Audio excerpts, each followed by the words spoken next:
3. 1, 2, 3. Oh. Come on, y'all. Let's start on these boys and do what we came to do, baby. Terminate on 3. 1, 2, 3.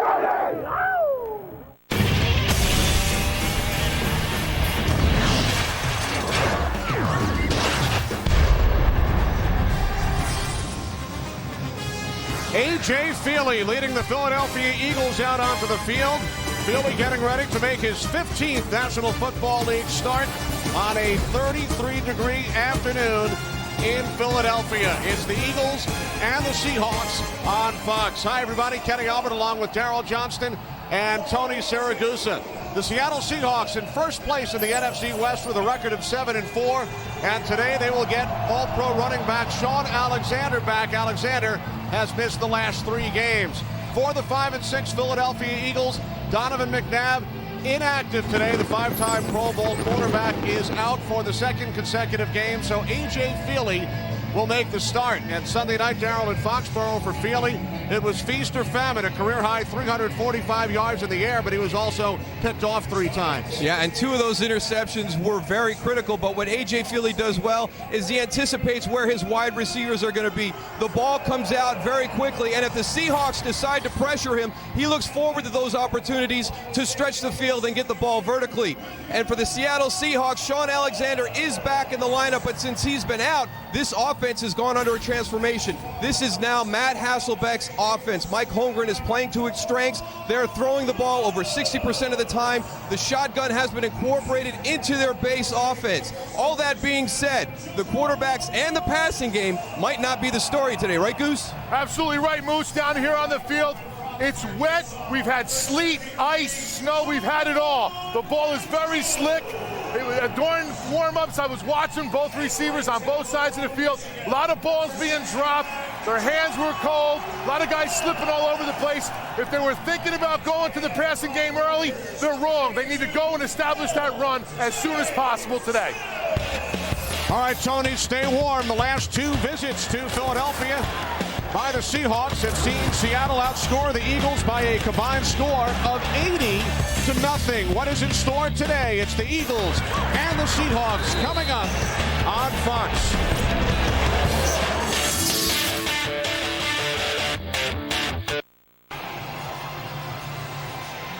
Back in Philadelphia on a 33-degree afternoon, a mix of rain and sleet expected throughout the day. The Eagles have won the toss. Philadelphia hoping for an encore performance last Sunday night in Foxborough. A.J. Feely, the first quarterback to throw more than 2 touchdown passes against the Patriots this season. And Patrick Kearney's been on a roll as of late, and that's important because if they have to pressure to get to the quarterback, bring some blitzes, A.J. Feely's waiting for those opportunities for big plays. On the other side, Seahawks need to protect Matt Hasselbeck. He was sacked 5 times by the St. Louis Rams last week. And this Eagles defense uncharacteristically last in the NFL, taking the ball away. A big reason for that, Brian Dawkins has not been in the lineup every game. He's one of their big playmakers on the defensive side. The Eagles 5-6, same record after 11 games last season. They won their last 5 and advanced to the playoffs. Seahawks at 7-4. They have won their last 3. Josh Brown kicks off, and we are underway in Philadelphia. Kickoff taken at the 7 by J.R. Reed. Reed across the 35. Good return. And he was finally brought down by Brian Russell after a return of 30 yards. So A.J. Feely, in his 7th season out of the University of Oregon, will lead the Eagles offense out. 15th NFL start. He went 4-1 with the Eagles in 2002. Started 8 games for the Dolphins in 2004. A look at Don McNabb, who is inactive today due to the ankle and thumb injuries. But the Eagles hope to have McNabb back next week when they host the New York Giants. Empty backfield for the Eagles. They start from their own 38. Feely to the air on first down. It's intercepted by Lofa Tatupu. The first pass of the game is intercepted, and Tatupu brings it all the way back inside the Eagles' 20-yard line. Forced out of bounds by William Thomas. Feely picked off on the first play from scrimmage. Bad decision by A.J. Feely. Lofa Tatupu is up in the mix. It looks like he might be bringing pressure, but he turns and runs. A.J. Feely loses sight of him. I mean, he's running stride for stride with L.J. Smith. I don't know how he didn't see him on that throw. So for the second straight week, Feely is picked off early in the first quarter. Seahawks go to work from the Eagles' 18-yard line. Hasselbeck nearly intercepted by Takeo Spikes. He had it, but could not hold on. Moose, we talked about it in the open. Really surprised both of these teams opened up with a pass. This ball is slick. It's hard right now. These receivers are going to have a hard time, and we saw it right there. It's tough to hold on to that ball when it's slick and wet. Well, you get a deflection. Takeo Spikes has got it right in his hands. I think he's looking for 6 points at that moment because there's nobody on that sideline. But again, Philadelphia's had so much trouble taking the ball away. They've missed opportunities just like that one all season long. Sean Alexander in the backfield. Takes the handoff from Hasselbeck. He's inside the 10, the 5. Has a first down. First carry the last 4 weeks for Alexander, and he gains 16 yards. Well, it'll be interesting to see if they get back to a closer blend of run and pass during the course of the game with Sean Alexander in the lineup. I think because of the injury, you want to play to the strength of your offense, and during those 3 weeks, Matt Hasselbeck kind of assumed the role as the offensive leader. Can they get back to balance now that Sean Alexander is in the lineup? Seahawks send in Tom Ashworth as an extra blocker. Alexander and Leonard Weaver in the backfield. Hasselbeck to the end zone. He was looking for Ashworth, a backup tackle who was sent in as an eligible receiver. That's when you practice all week long. Tom Ashworth never expecting to have it called during the course of the game. He gets to run the little corner route into the end zone.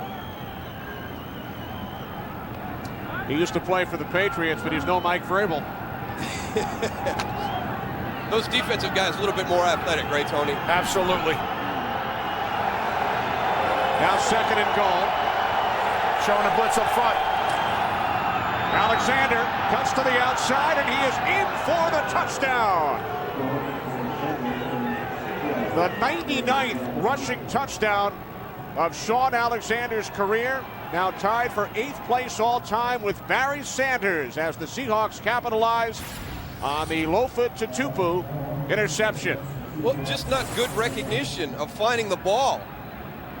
Trent Cole right there gets caught inside, and then William James follows Nate Burleson all the way down inside.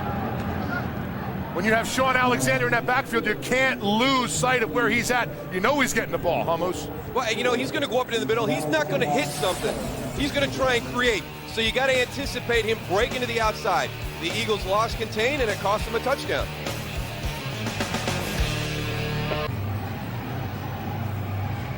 Well, the fans who filed in late missed an interception thrown by A.J. Feely on the first play from scrimmage. Seahawks needed only 4 plays for Sean Alexander to reach the end zone. Yeah, but an opportunity for the Eagles to get the ball right back. Takeo Spikes has got a deflected pass right in his stomach, and he can't make the play. The ball goes on the ground. Seattle retains possession, ends up scoring a touchdown. Eagles now using Correll Buckhalter on the kick return team, and Buckhalter takes it out to the 35-yard line, a 29-yard return. Let's go back and take a look at this interception by A.J. Feely. Now, last week against the Patriots, maybe some ill-advised throws. Here's L.J. Smith. Here's Lofa Tatupu. Now, as a quarterback, you tell me what you're seeing. I mean, Lofa Tatupu is on his hip from the start. And you've got help over the top. There's no way that A.J. Feely can fit that ball into coverage. So just a terrible decision on the first play of the game. Feely Sunday night in Foxborough picked off on the game's 3rd play. And also on his last pass attempt. Feely this time was looking for Smith again. So Feely starts the day 0 for 2. Well, there you go, Goose. You know, you're trying to run a little speed cut out, and L.J. Smith can't hold his feet. Brian Westbrook's got to be wondering what's going on with this play calling right now. You have this guy, he needs a little, you know, when you're a running back, you need a couple plays, go and get into a groove a little bit. He hasn't seen the ball yet. First two plays, hopefully, doesn't look like it now either. Well, there we go. Out of the shotgun, inside handoff, and Westbrook gains 3 yards out to the 38. Brandon Mebane made the tackle. But again, you're in the shotgun, Goose. I mean, it really limits what you can do in your running game when you go into a shotgun formation. There's only a few plays that you can run. You're going to have an inside zone, an outside zone, but there's not a whole lot you can make the defense think about pre-snap. Yeah, one thing the Eagles aren't doing is making the Seattle Seahawks figure out what they're trying to do. Like in this situation right here. 3 wide receivers on 3rd and 7. Feely's pass is caught in Seahawks territory for a first down by Reggie Brown. 17-yard pass play, and the crowd sarcastically chanting for Feely as he has his first reception today. Well, even on a positive play, you wonder why you have 2 wide receivers pretty much in the same area of the field. So the Philadelphia Eagles right now, not very efficient offensively. You see, there's Jason Avant underneath, but I mean, you've got about a 5-yard separation between your receivers. From the Seahawks 45, Westbrook cuts it back inside, has another first down. Finally brought down by Brian Russell after picking up 15. If we're talking about playing to your strengths, and Mike Holmgren felt he needed to turn it over to Matt Hasselbeck in a situation with A.J. Feely in there, I'm going to lean on Brian Westbrook, just like Goose said, and I don't want to line him up in the shotgun. Put a fullback in there.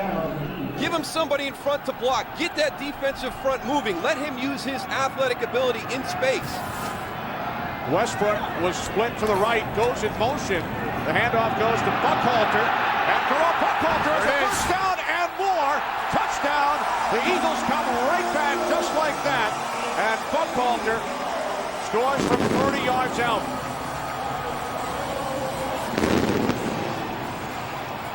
It's so hard for a defense to go and make the cuts that we saw Terrell Buckhalter make as a running back out of the backfield. And did you see how just that little fake on the reverse or the end around to Brian Westbrook held the linebackers? It impacted the linebacker level, the safeties. Now when Terrell Buckhalter gets the ball, as you said, Tony, nobody can transition. They can't cut on that field right now. David Akers connects on the extra point.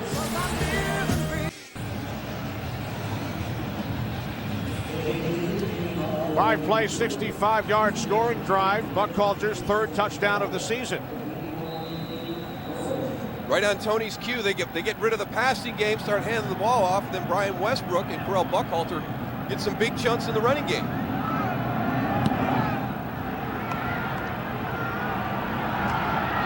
Josh Wilson on the return for the Seahawks. Brought one back for a touchdown against St. Louis last week. Upended at the 21-yard line. Well, let's see the impact of Brian Westbrook as he comes around with the reverse action. I want you to see the freeze here and then the block by the tight end down inside.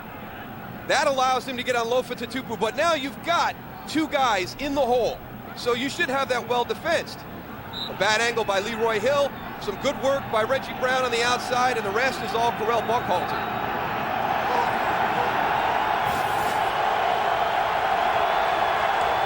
Seahawks start from their own 21. Hasselbeck swings it out to the fullback, Leonard Weaver. And Weaver forced out of bounds at the 26. Sheldon Brown shaken up on the play. Weaver gained 5. Eagles without a couple of starters on their defensive unit.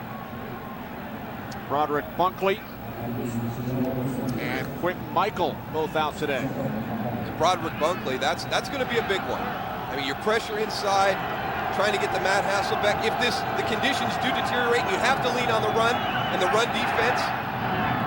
Hasselbeck on 2nd and 5, complete to Deion Branch, but Takeo Spikes was right there, stopping Branch a yard shy of a first down.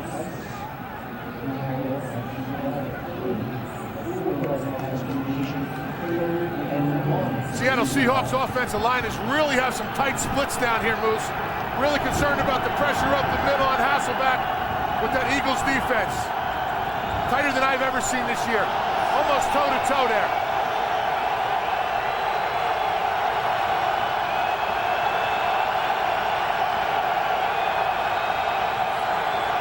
3rd down and 1. Hasselbeck looked right, looked left. Down he goes. The ball comes out. And it's recovered back at the 18-yard line by the right tackle, Sean Locklear. This is an area that Seattle has to improve on. If they're going to get to where they want to go and they want to be considered one of the teams that's going to challenge into the playoffs, they've got to get better on 3rd and 2 or less. And you can see the lack of confidence that they have. That was 3rd and 1. And look, you got Matt Hasselbeck dropping back the throw. Very fortunate that they don't have a critical turnover in their end of the field. 2nd sack of the season by Darren Howard. Ryan Plockemeyer punting from his own 8-yard line. And a fair catch called for by Reno Mahe. So terrific field position for the Eagles following the 32-yard punt by Plockemeyer.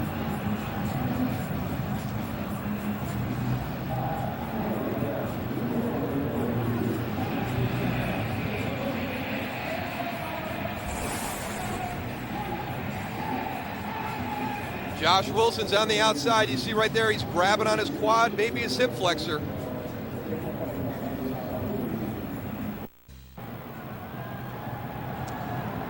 Seahawks medical staff tending to Josh Wilson. Eagles start from their own 49-yard line. Early 1st quarter in a 7-7 game. Westbrook met in the backfield by Tutupu. Bringing a little bit of pressure on that one. It's not always about bringing pressure to stop the passing game, and the way that last drive ended up, if you're going to sit with just 7 men in the box, you know, Philadelphia showed they can run the ball very effectively. Lofa Tutupu, a great feel getting through the offensive lineman, the defensive lineman, all those big bodies in front of him to be unblocked to make the tackle. Tutupu in his 3rd season has gone to the Pro Bowl each of his first 2 years.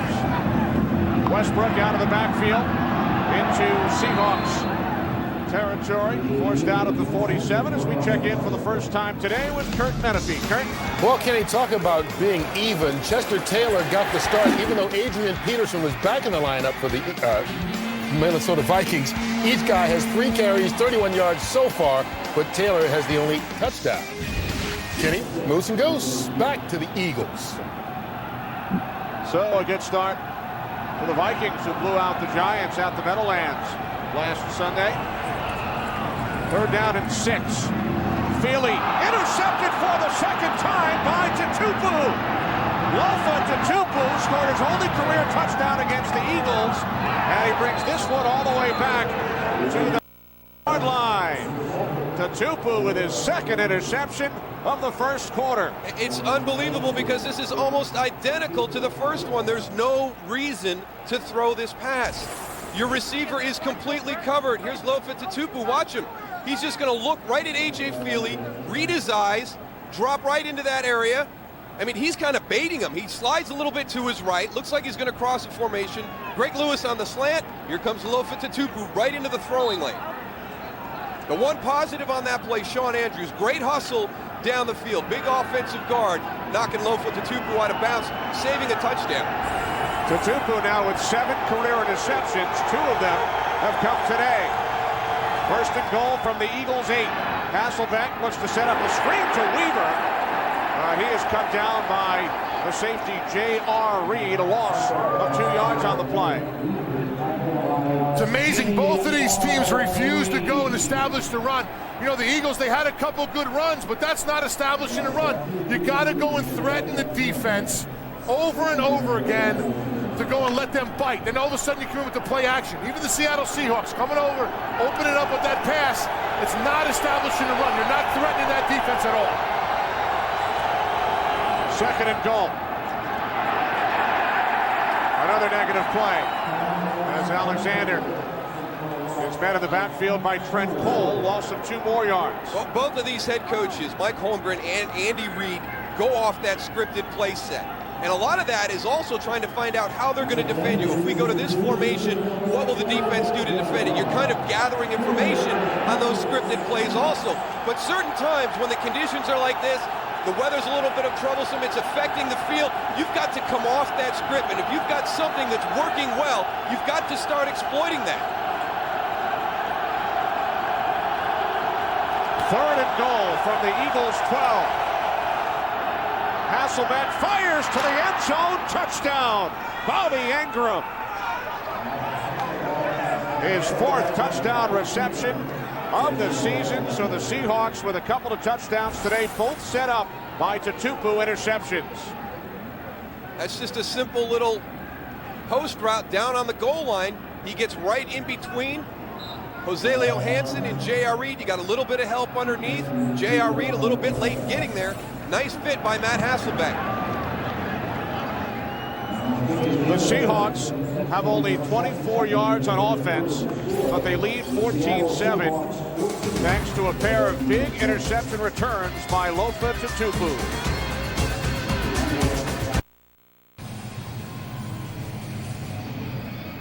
Bobby Ingram, the Seahawks' leading receiver this season.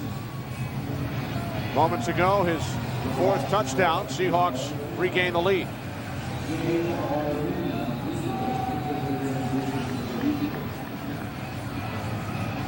The story here today, the two interceptions thrown by A.J. Feely.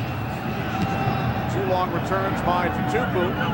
14-7 Seattle. Reno Mahe on the return. Eagles have had three different players return kicks. Well, Lofa Tutupu right now is inside A.J. Feely's head. He's quick with his decisions. The ball comes out quick. But look at here's Lofa Tutupu pre-snap. Okay, he might be blitzing. Well, I've got to go back and find him. He just turns, bails out, gets right under L.J. Smith. No reason to throw that ball. On the second one, watch him here. He's going to slide a little bit this way, but then he's going to come back underneath the slant route. You've got to stay focused on what's happening in front of you. And yes, he makes good decisions and the ball comes out quick, but he's got to be sure of what he's seeing. Brian Westbrook up the middle, tackled by, guess who? Lofa Tutupu. He's all over the field right now. That Eagles offensive line is doing a nice job of getting them push up front. The holes are there for the run game.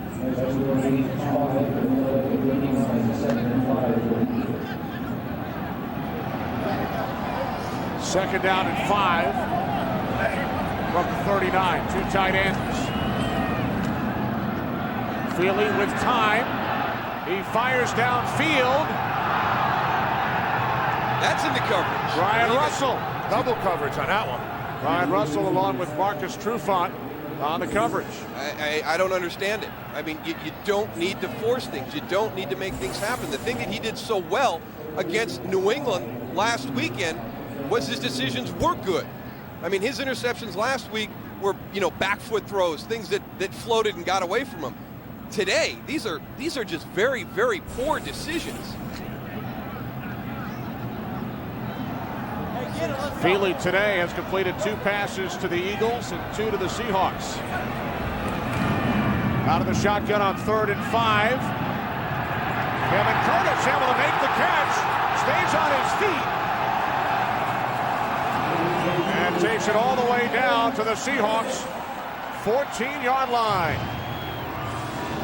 Going all the way back to last season and then into this season, this has been a big play, quick strike offense, but you've got to wait for your opportunities. Get one-on-one coverage. Kevin Curtis, Marcus Trufant, one-on-one. That gives me some ability to move the ball around, but what we've seen is A.J. Feely throwing into double coverage or not seeing the entire play develop in front of him. 47-yard completion from Feely to Curtis. Westbrook up the middle, gain of 2. That ball also you saw on that one nice catch that Kevin Curtis had. That ball is slippery. He changed hands that one time. That ball almost came out. Something that's a big concern for all these guys who are handling the ball today.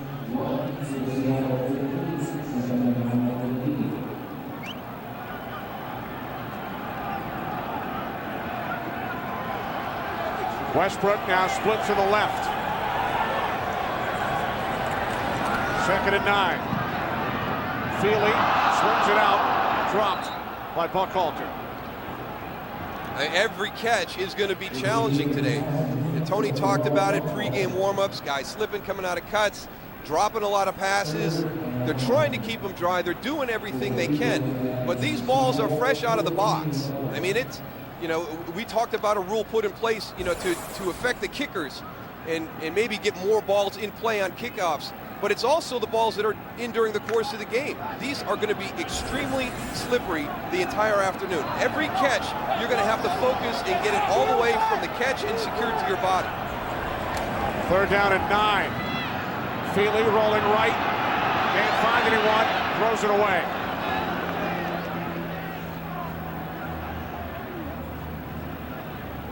But that's a good decision by A.J. Feely. You know, a guy who's made a couple of poor decisions already to this point in this game. Everybody's covered. He's moving out to the right. He doesn't have anywhere to go with the ball. Just throw it away. Let David Akers come out and see if he can convert a field goal.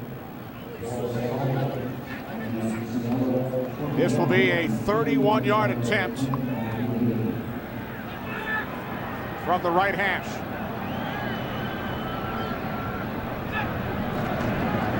Akers from 31. It is good. So with just over 5 minutes remaining in the first quarter, it's the Seahawks by 4.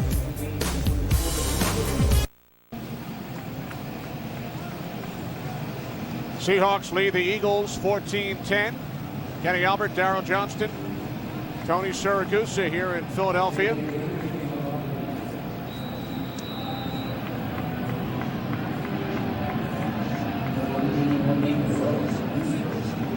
Two Eagles turnovers have led to the Seahawks touchdowns.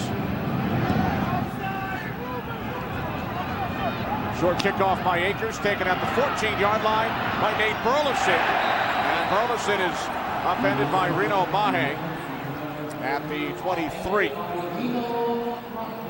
Well, coming up after the OT tonight, college football's best teams will find out who they will play in college football's greatest games. It's a live primetime special. You can only see it tonight on Fox, the All-State BCS selection show following the OT. Well, you know, I really think that they need to take a look at this because the Big Ten, the Pac-10, the Big East, they don't play a conference championship game, and everybody wants to put Ohio State in there automatically, and everybody's talking about USC as being the team that's playing the best football right now. Well, let them prove that in a conference championship game. I don't think it's fair that the SEC, the ACC, the Big 12, some of these other conferences that are in that mix have to go out and play that extra game. I mean, the Missouri Tigers, #1 in the country, going into this weekend.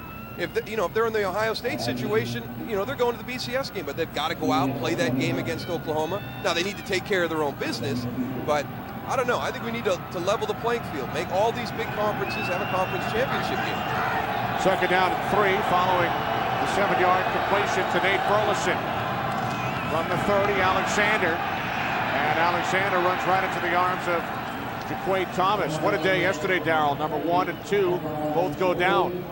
Back-to-back weeks. I mean, it's amazing what has happened in college football this year. So I'm looking forward to it. I can't wait to see what everybody decides. Everybody's talking Ohio State, LSU, a team that's right back in it. You didn't think had a chance. But we'll have to wait and see. I sure did enjoy watching the Missouri Tigers this year. I was kind of bummed out when they didn't win last night. Keep in mind, Fox is the only place that you'll be able to learn of the pairings first. Tonight, following the OT, the slant is caught for a first down by Deion Branch out of the 37-yard line, a gain of 7. Well, you don't have to leave the Fox networks today. I mean, look at the feast we've got set up on the table for all our fans out there today. Yummy, yummy, huh, Moose? Yeah. A lot of stuff there. A feast 10 days after Thanksgiving, second game of our Fox doubleheader, followed by the OT, followed by the All-State BCS selection show.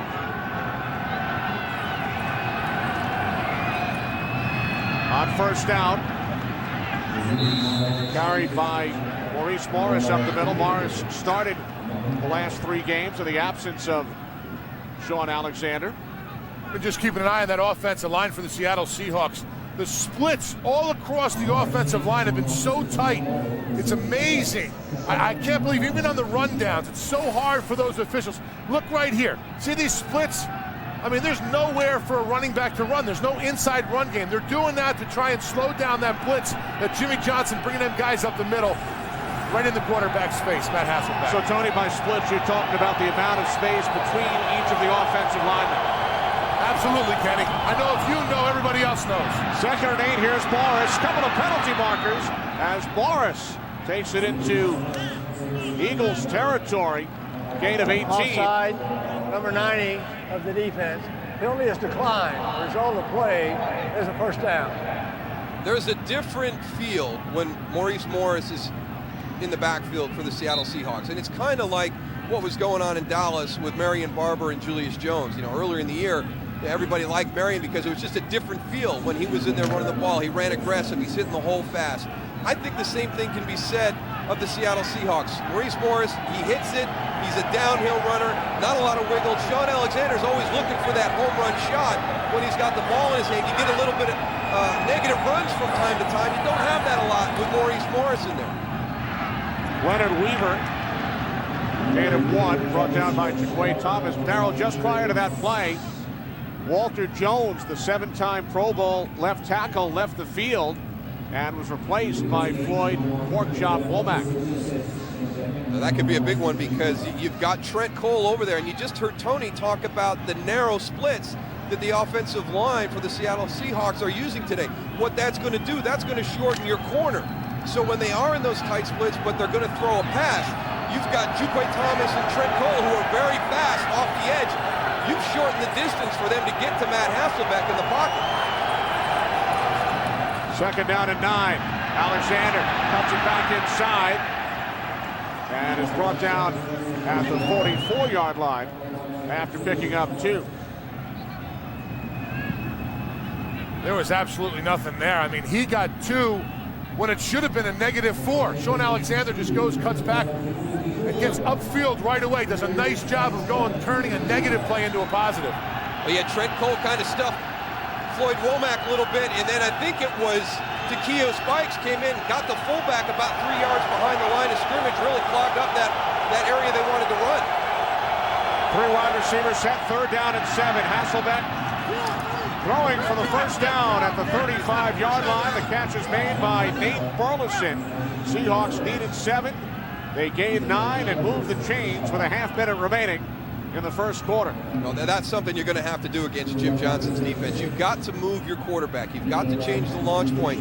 And you heard, you talk about those inside blitzes.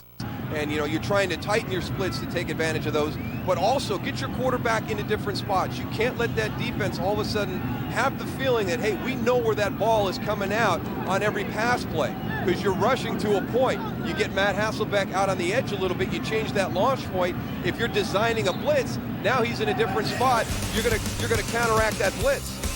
So the first quarter comes to an end. Seahawks lead the Eagles 14-10. Fox NFL Sunday will return after these messages.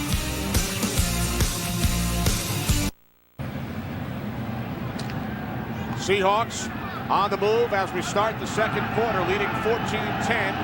Left tackle Walter Jones back in the game. First down from the Eagles 36. Hasselbeck again hitting Burleson. And Burleson picks up another first down, gain of 14. A good hustle by Brian Dawkins because Nate Burleson was going to get away from Sheldon Brown. If he's not hustling back there to help out, Nate Burleson's going to scamper in for a touchdown. Just a quick little hitch right now. He gets out there, gets it caught. Sheldon Brown slips a little bit, but Brian Dawkins coming from the inside out to get back and help. Hasselbeck has completed his last 8 pass attempts. On first down, it's Alexander. We check in downstairs with Tony and Goose. Some of the guys up in the booth were wondering why you're not using an umbrella this afternoon. I don't know. Somebody put it somewhere. I'm going to find out who it is, though. But down here, I know it looks like it's raining really bad at home. It's drizzling. There's a little ice down here.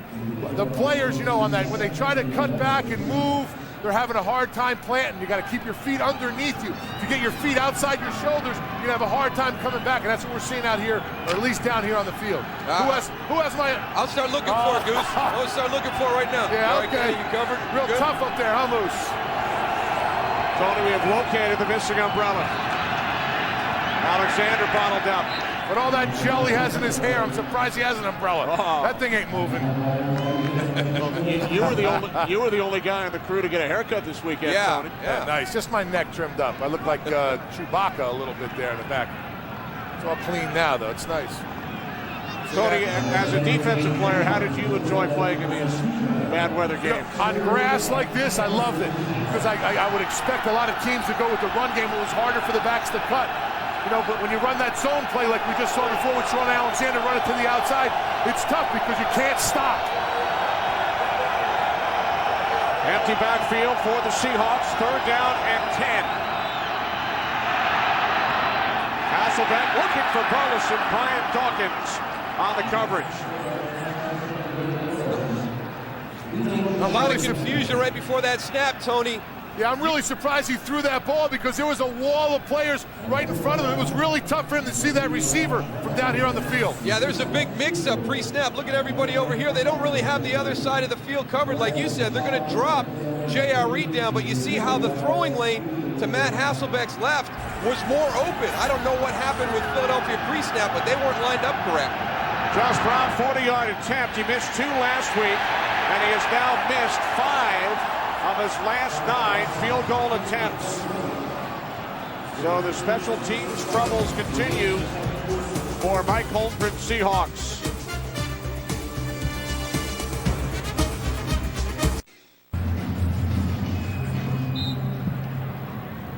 A.J. Feely, 2 interceptions in the first quarter. Donovan McNabb, top left.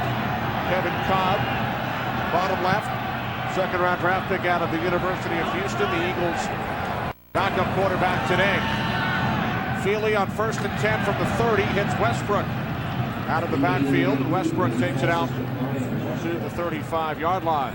And that's more of what we saw last week against the Patriots. When A.J. Feely got back, if things weren't open down the field, he was getting the ball out to Brian Westbrook very quickly. He's so difficult to tackle. And the game started, we've seen him try, for whatever reason, if he's not seeing it or he's trying to fit balls into tight areas, he's got to get back to a play like that. Just if it's not there, check it down to 36. Anything can happen when Westbrook has the ball. Feely now 4 of 10 with the 2 picks. Hand off to Buckhalter, to Tupu and Craig Terrell make the tackle. So a 3rd down and 7 coming up for the Eagles.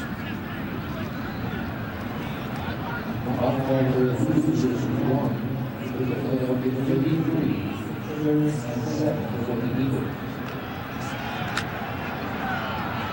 thing the coaches like about Feely, he gets the Eagles out of the huddle, up to the line very quickly. They were out of the huddle with about 18 seconds on the play clock.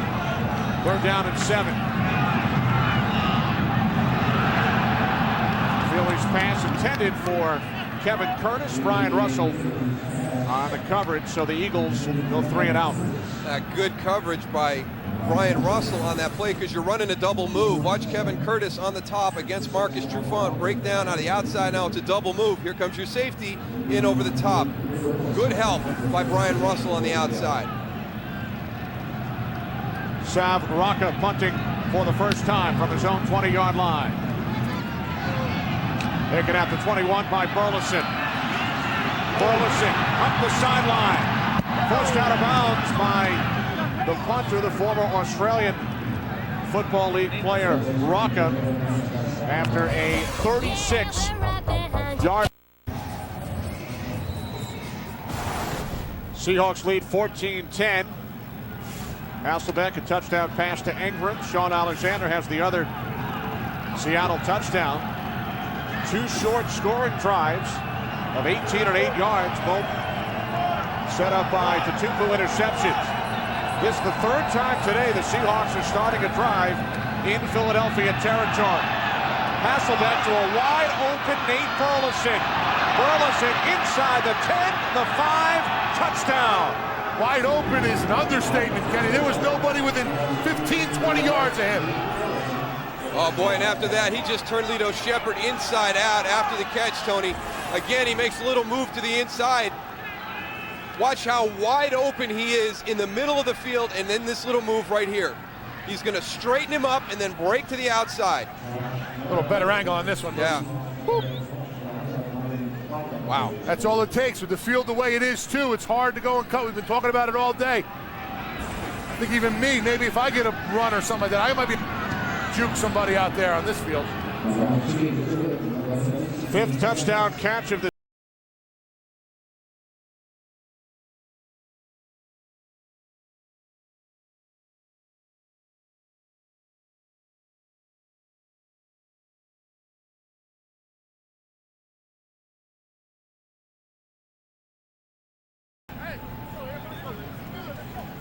So the Seahawks, as we mentioned earlier, who won their last 2 games in Philadelphia,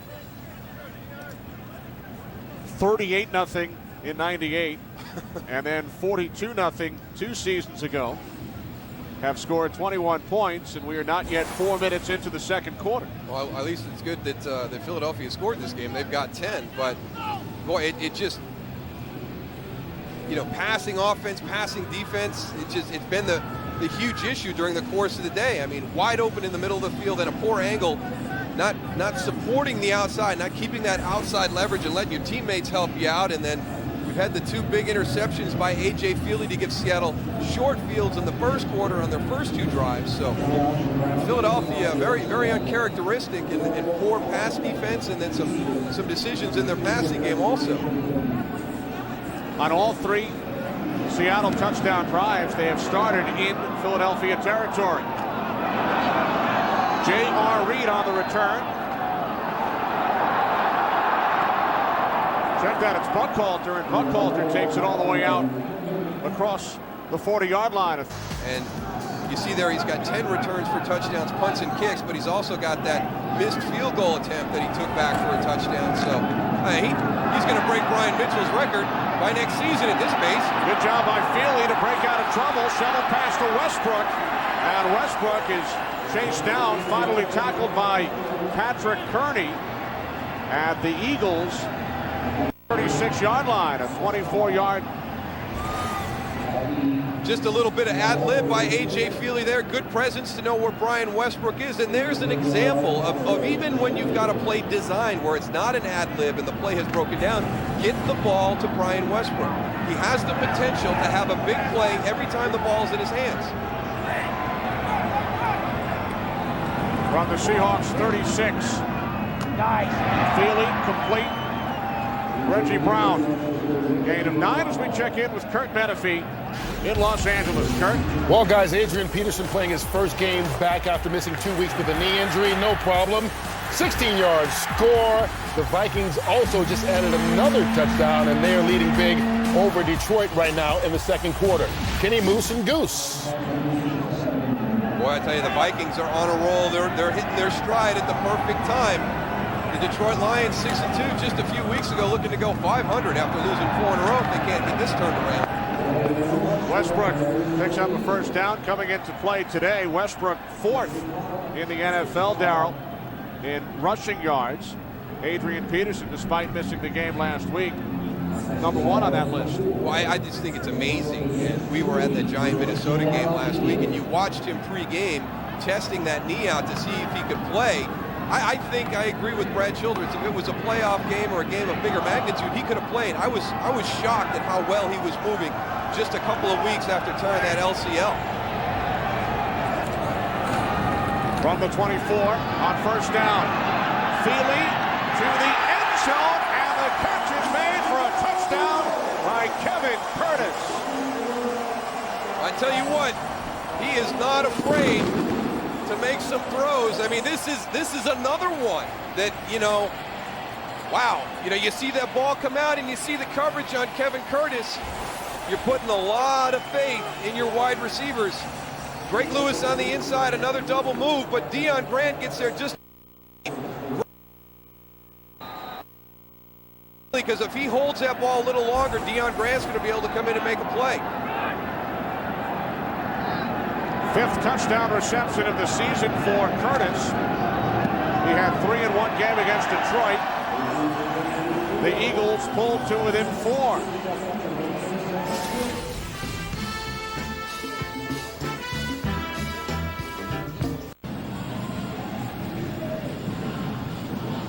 21-17, Seahawks with the lead following the 24-yard touchdown pass from A.J. Feely to Kevin Curtis.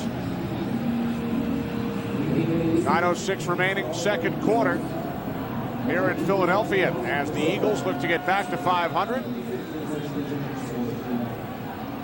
Seahawks hope to extend their lead in the NFC West over second place Arizona.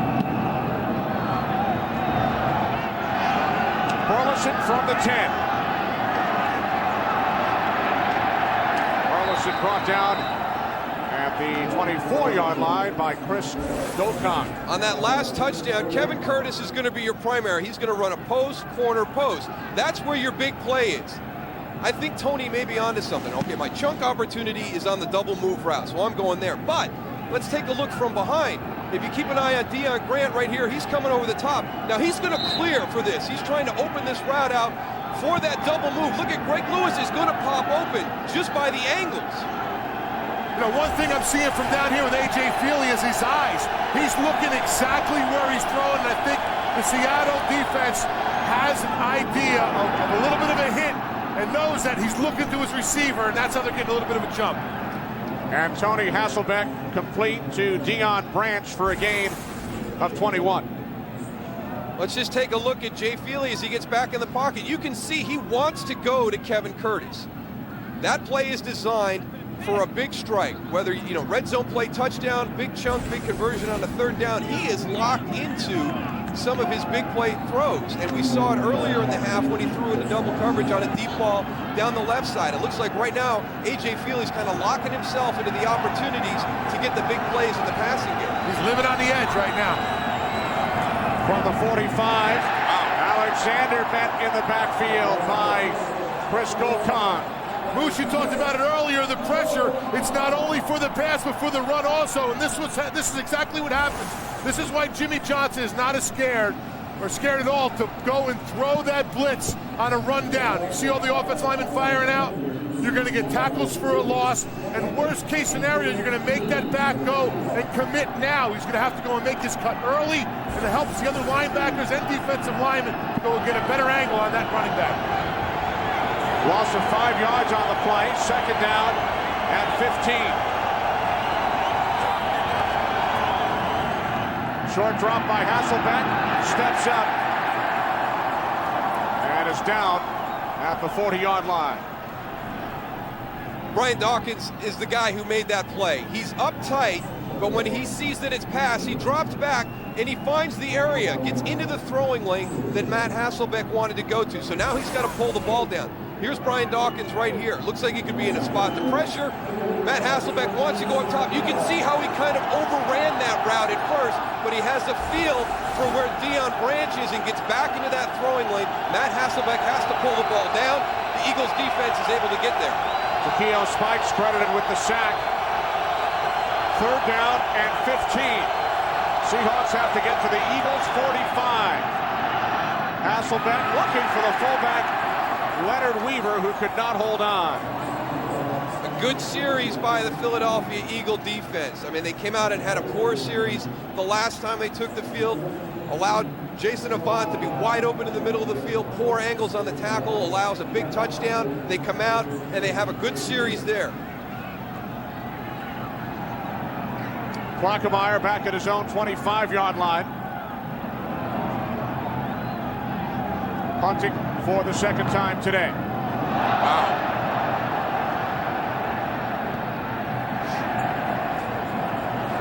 Bounces out of bounds.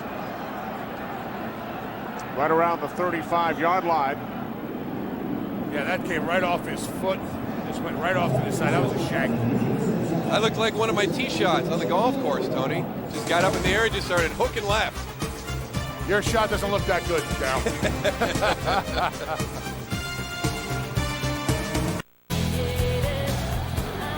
Back in Philadelphia, Seahawks lead the Eagles 21-17.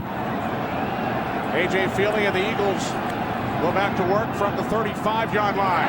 Pass underneath is caught by the tight end, L.J. Smith, who picks up 14 yards. And the Eagles first down. Well, I won't be surprised if we see that formation and that play again very soon in this drive, because they motioned Brian Westbrook to the outside. They got him one-on-one with Lofa Tatupu. And that's not a good matchup for Seattle. He beat him to the inside. They had a chance for a big play. Tatupu with 2 first-quarter interceptions. Both led to Seahawk touchdowns. Feely to his right. Can't find anyone downfield. Out of bounds at the Seattle 49 after picking up 2. Daryl and Tony, you were talking a couple of moments ago about Feely locking in on his #1 target. Is that something you guys noticed on Sunday in the game against New England? No, I thought against New England he did a really good job of distributing the ball. When he got into trouble last Sunday, they were kind of what Marty Morningway called, he's kind of babying the throw. He's trying to get some touch and some feel on it as opposed to just getting the ball there. So that was kind of a mechanical thing. Today, it seems to be more of a decision-making process that's got him into some bad situations. On 2nd down and 8. Feely again can't find anyone. He takes off and slides about a yard shy of the first down. He picks up 7. Now there's a good decision by A.J. Feely to slide, because Lofa Tatupu is coming up full speed. He drops back. He doesn't really have anywhere to go with the ball. Good coverage by Marcus Trufant at the top. There's Kevin Curtis downside, on the downside with Kelly Jennings. So here's your good decision. Real good. Yeah. No, he did a nice job on the play before also. It was a screen, but he saw his offensive lineman already downfield, knew it would have been a penalty, and he ran out of bounds. That was smart also. On 3rd and 1, Brian Westbrook picks up the first. Down to the Seahawks 38, gain of 4. That was close. That was close to going all the way to you, Goose. Yeah, that was, you got to hold on. That was a shoelace tackle. If he breaks that, he's in open field, Brian Westbrook, and anything could happen. You know that much. You see here, you've always said you watch him on film, you can't arm tackle him. I mean, he's got such good strength in his hips, very strong hips.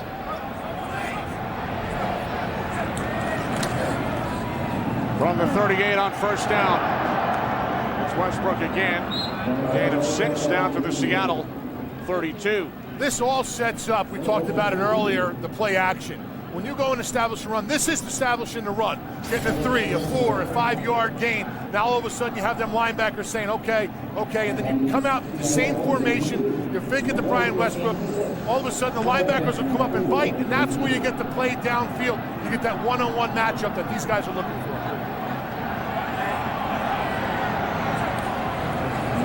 On 2nd and 4, here's the play action, Tony. A screen to Westbrook. And Westbrook has another Eagles first down.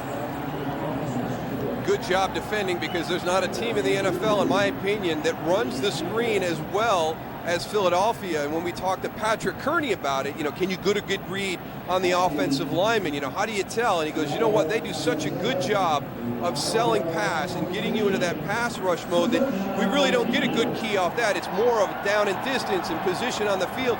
You've got to look at their tendencies of when to be aware of the screen, because that offensive line in Philadelphia does such a good job of selling it. Empty backfield. Feely, 5 straight completions. From the Seahawks 27. Good protection. Feely dumps it off underneath to the tight end Smith for a gain of 4. And Patrick Kearney is the guy that they have to have get pressure on A.J. Feely if they're going to be successful. Seattle does not blitz a lot. L.J. Smith's giving him a little bit of a hand. Then they've got John Runyon picking him up. Patrick Kearney will go to the whistle. He's a hustle guy. He's got a great motor. He's had a great run the last few weeks, but he's been very quiet this afternoon.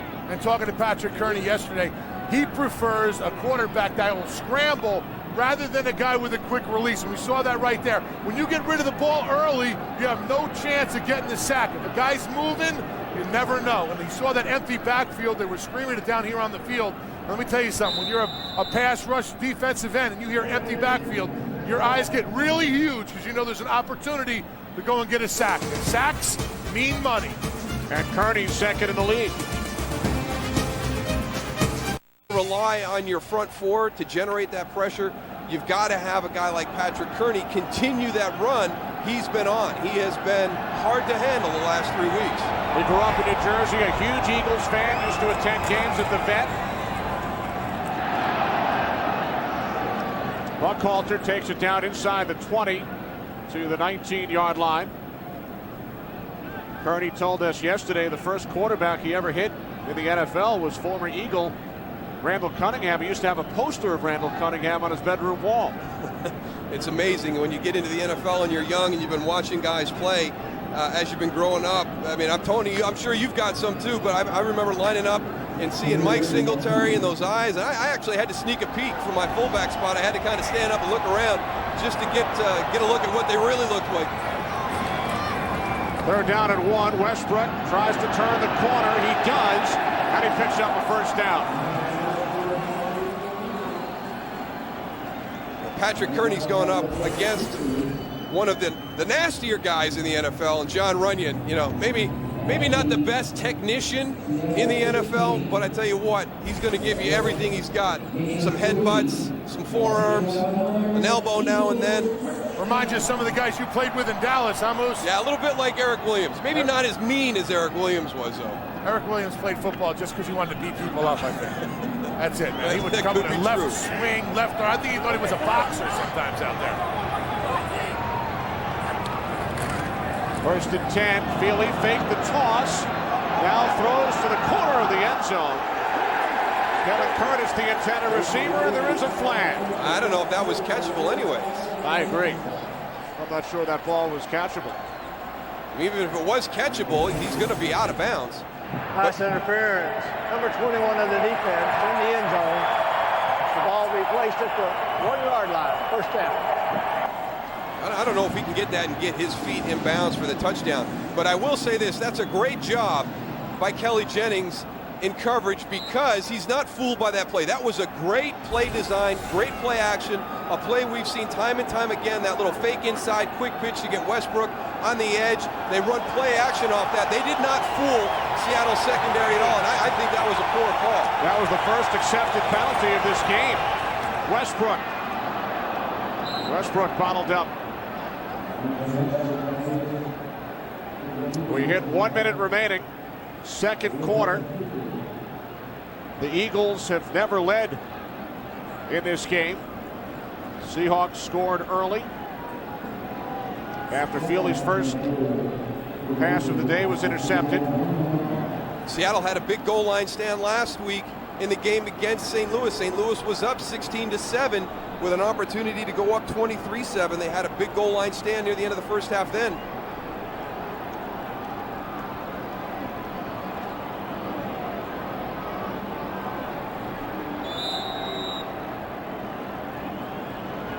Timeout taken by the Eagles with 25 seconds remaining in the first half. They have 2 remaining.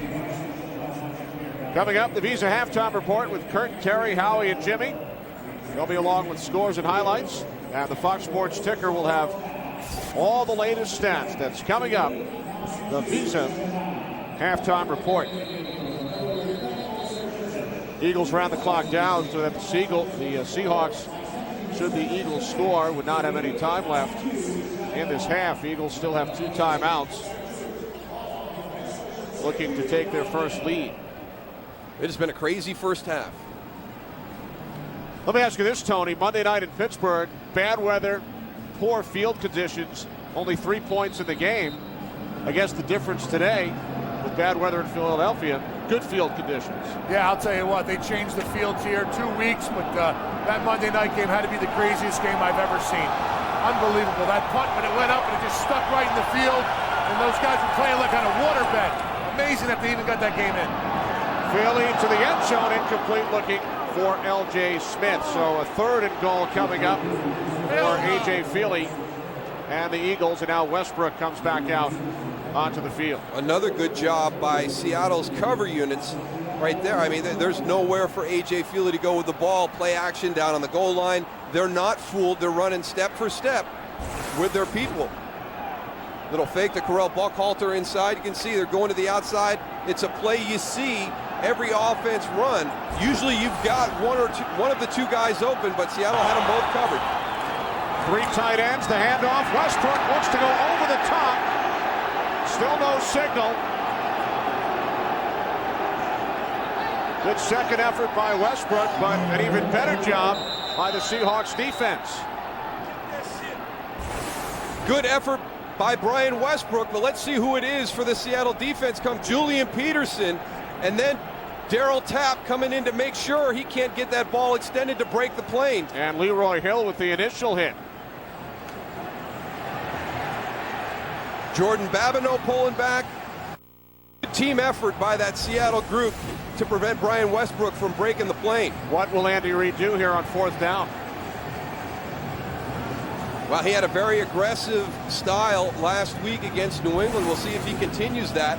Passes on this field goal opportunity with a chance to take the lead at halftime.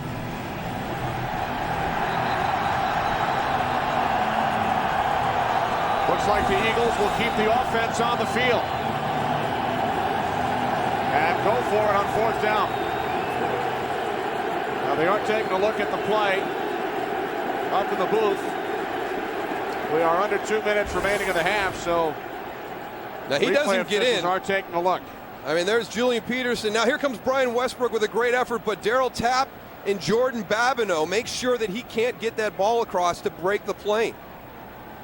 They could be checking on the spot, though, Daryl. Looked like that ball was very, very close to that line.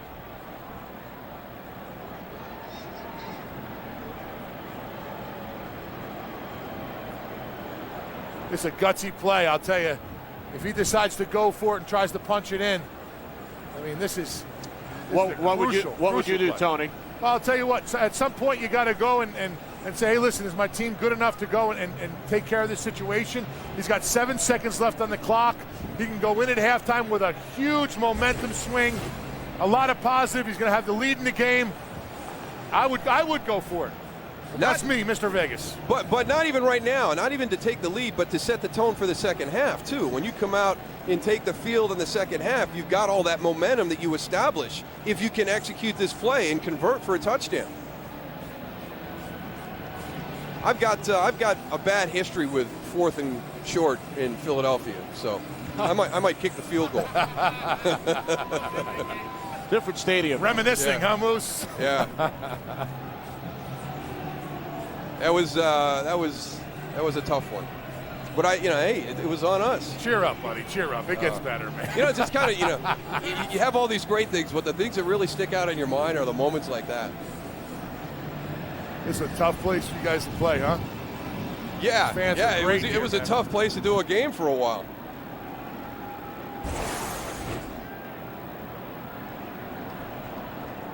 Julian Peterson making After Brian reviewing the play, Westbrook. the call on the field is confirmed. The runner is short of the goal line. 3rd down. Julian Peterson, always a man of very big words, goes up to Brian Westbrook and says, "That was me. I got you. I didn't let you in." We're going to see if he can do it one more time right here. It looks like they're going to go for it, guys. Eagles will go for it here on 4th down.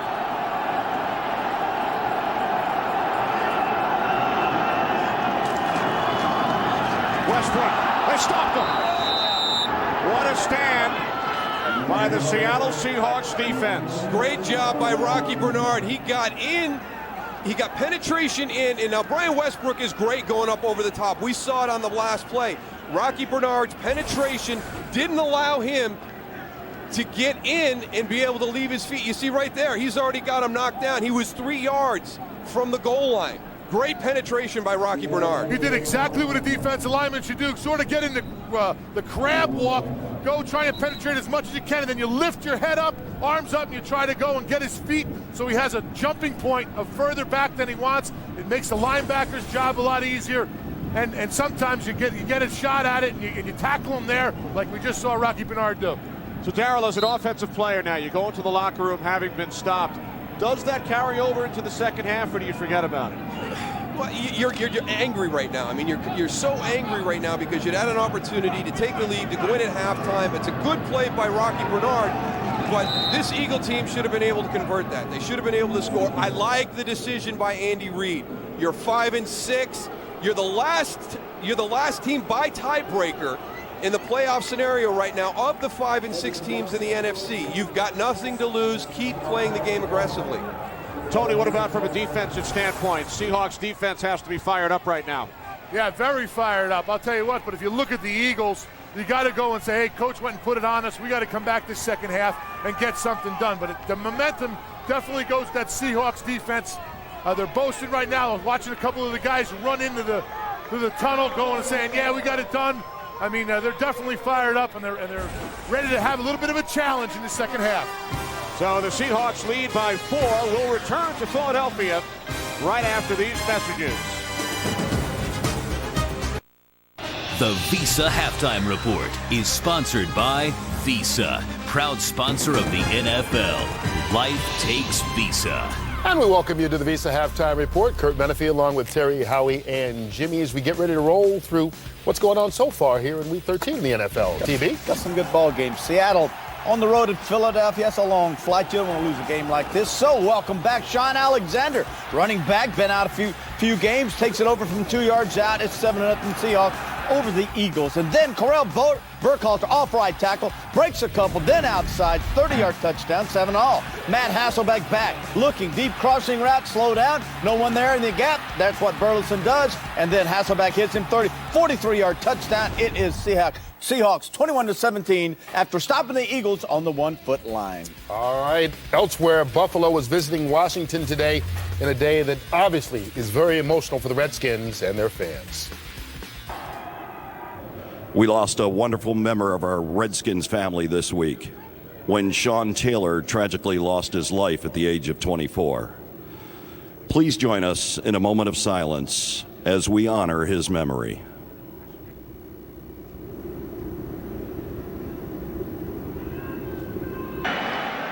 Washington Redskins' first defensive possession. Redskins only have 10 men on the field to honor their fallen teammate. 9-2, it is Redskins over the Bills. And by the way, the first play, the Buffalo Bills, the longest run was in that 16-0. 16 yards, that is. Detroit at Minnesota. Adrian Peterson, rookie running back out of Oklahoma, missed a couple of games because of a knee injury. Takes it outside, 16-yard touchdown run, 14-3 Vikings.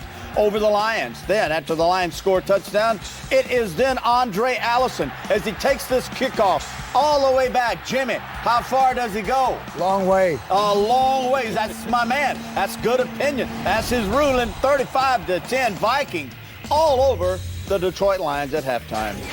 Elsewhere, the Carolina Panthers trying to end a 7-game home losing streak. They're handing it to San Francisco. Same story as St. Louis tries to make it 3 wins and 4 chances. Over those Rams last week when I picked them for an upset. Jacksonville at Indianapolis. Fade route, tight end. You hardly ever see this. Dallas Clark, the tight end. Great separation from the corner. 5-yard strike for Manning, 7-0 Colts. And then Manning, 48-yard touchdown. Takeoff, goal route, fly route. Call it what you want it. I call it a touchdown, 21-7. Colts all over the Jacksonville Jaguars at the half. And staying in the AFC South, Houston playing without an injured Matt Schaub. They lead Tennessee by 3 at halftime. Kansas City and San Diego all even at 10 at the break.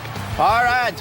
You heard Howie say there's no way the Miami Dolphins will lose this game to the Jets. They'll get their first victory. Kellen Clemens hit by Brad Smith for a 19-yard touchdown. It is the Jets all over the Dolphins, 17-13. You didn't say it. I just thought it sounded good. I think he was reading your mind there, Howie. Hey, talk about strange decisions. What about Philadelphia at the end of the half? Yeah, it looks great if you make it. It doesn't look real good right now. Rocky Bernard did a great job getting under big 6'8" John Runyon. A lot of times defensive linemen get greedy down there, peek, get high, try to make a big play. Did a great job getting under John Runyon, gets penetration, and stops him on 4th and less than a yard. All right, keep in mind, later on today, the only place in the whole wide world where you can find out who will play in the BCS championship game and all the other BCS bowl games covers a lot of is right here on territory, Fox on the All-State BCS Selection Show after the OT. Now, everyone has an opinion just who should play for the title game, including Oklahoma's head coach, Bob Stoops. In the end, let's look at it. I mean, you all just voted them #1 team in the country in the last week of the year, and we beat them on a neutral field by 21 points, and for the second time. So hopefully people, when they vote, that matters to them. Well, it's campaign season, not just in the presidential race, I guess. Find out exactly who will play for the national championship only and we do mean only on the All-State BCS Selection Show. That's tonight, following the OT. Second half of your game comes up as we get you back out to the stadiums as the Visa Halftime Report continues. Ready for the second half here in Philadelphia with the Seahawks leading the Eagles 21-17. Seattle, Daryl taking advantage of the 2 first-quarter interceptions thrown by A.J. Feely. Yeah, it's been kind of missed opportunities for the Philadelphia Eagles here, and you know Howie makes a good point at the halftime show. If they convert that, it's a great decision. You know, when they don't, you know everybody's going to question Andy Reid. The bottom line is, I like the play call of going for it, but in that situation, I want Brian Westbrook to have more options. I want him to be able to do more with the balls in his hand. I would like to see him outside, you know, with a decision to make and put some pressure on that defense in Seattle. Burleson on the return.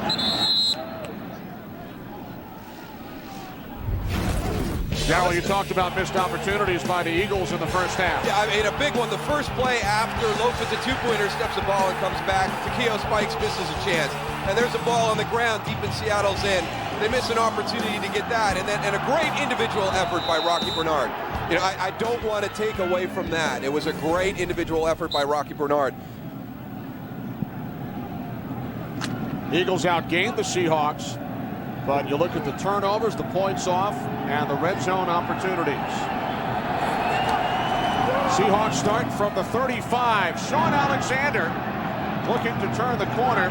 He gains just 2 in the first half. Alexander, 8 carries, only 14 yards in his return after missing the last 3 weeks. Our fantasy numbers: Hasselbeck, 10 of 14, 2 touchdown passes. One to Bobby Engram and the other to Nate Burleson. Westbrook, 38 yards on 12 carries. For the latest in fantasy stats, log on to foxsports.com.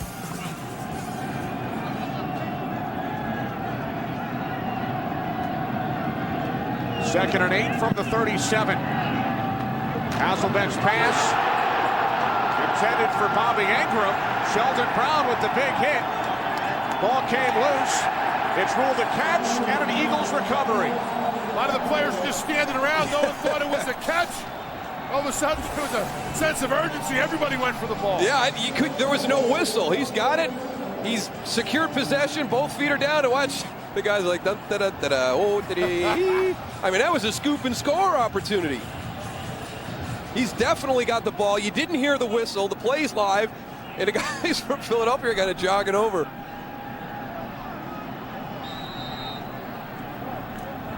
Oh, Omar Gaither. Matt's got to get that head on a swivel. I like the effort to go get in it. So Engram the reception. Brown the forced fumble. Recovered by Trent Cole. Westbrook slipped. Pass intended for Brian Westbrook on first down. Reverse situation from the first half when Feely was intercepted on the first play. Seahawks went in and scored. Here in the second half on the second Seattle play, the Eagles forced a turnover. Well, you know, we're trying to decipher whether that play to end the first half is going to have any impact. You know, does Seattle have that momentum now? Because they're getting the ball, their offense comes out, and they give it right away. So Philadelphia with a score here can kind of eliminate anything that was going to be lost on that last play. Here's Westbrook.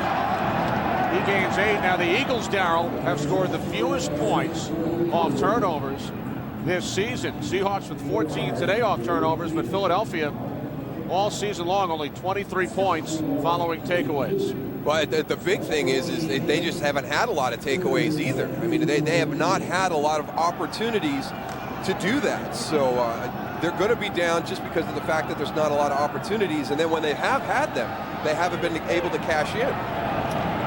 Only the 12th takeaway by the Eagles defense this year.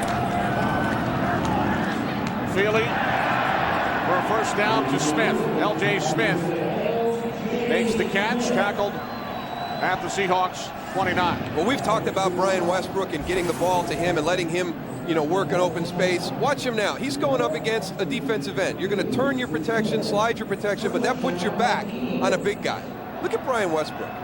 I mean, he does everything well. He's a very, very complete running back. Great runner, great receiver, but don't underestimate him on his protection and his pass block. Westbrook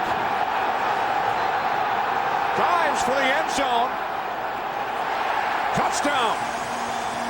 They're the plays that we thought we were going to see earlier in this game, Moose. You just get him on that outside zone play, you give him the ball, and he doesn't even really have to come off his path, Tony. I mean, he hits it on that angle and really just stays right on that angle all the way to the end zone. A great job by everybody up front. Thomas DePay with a good lead block. He makes Brian Russell miss there, but never really deviated from that path. You know, we talk about the ball being slippery. The guys are slippery also. Brian Westbrook covered with mud, water. It's not like you can just go and grab it. You're going to get that, handful of jersey. You can take him down. The guys are going to slip off him. It's really tough to go and take a guy down when it's wet. So throw out the momentum gained by the Seahawks, lost by the Eagles on that goal line stand at the end of the first half. The Eagles force a turnover and capitalize. They have their first lead of the afternoon. Looks like somebody's got a lot of smoky treats in the stadium, Pete. The Eagles have their first lead today following Brian Westbrook's 29-yard touchdown run. He's pretty impressive. I mean, we just saw him on the play previous to that, one-on-one with the defensive end, with the protection being turned away from you. So you're on an island, and he just stones Daryl Tapp. And then the next play, just a great effort on the touchdown run, but he had a lot of help by his guys up front. Oh, nice hit on special teams right there by Jordan. Akeem Jordan, the rookie out of James Madison, knocking Nate Burleson back. Let's take a look back at the touchdown run right here. Watch these two guys right there, Herman and Jackson. They do a great job on the combo block. They stop it right there. They get great push. Now they get to where the linebackers are. That linebacker should be right here in this hole. This is where he hits it. That's just great job by offensive linemen. Go and get enough push to go and get a combo block, not only on the defensive lineman, but the linebacker also. That's why they scored on that particular play. So now the Seahawks trailing for the first time off the play fake. Hasselbeck complete to Bobby Ingram. And Ingram picks up a first down at the 40-yard line.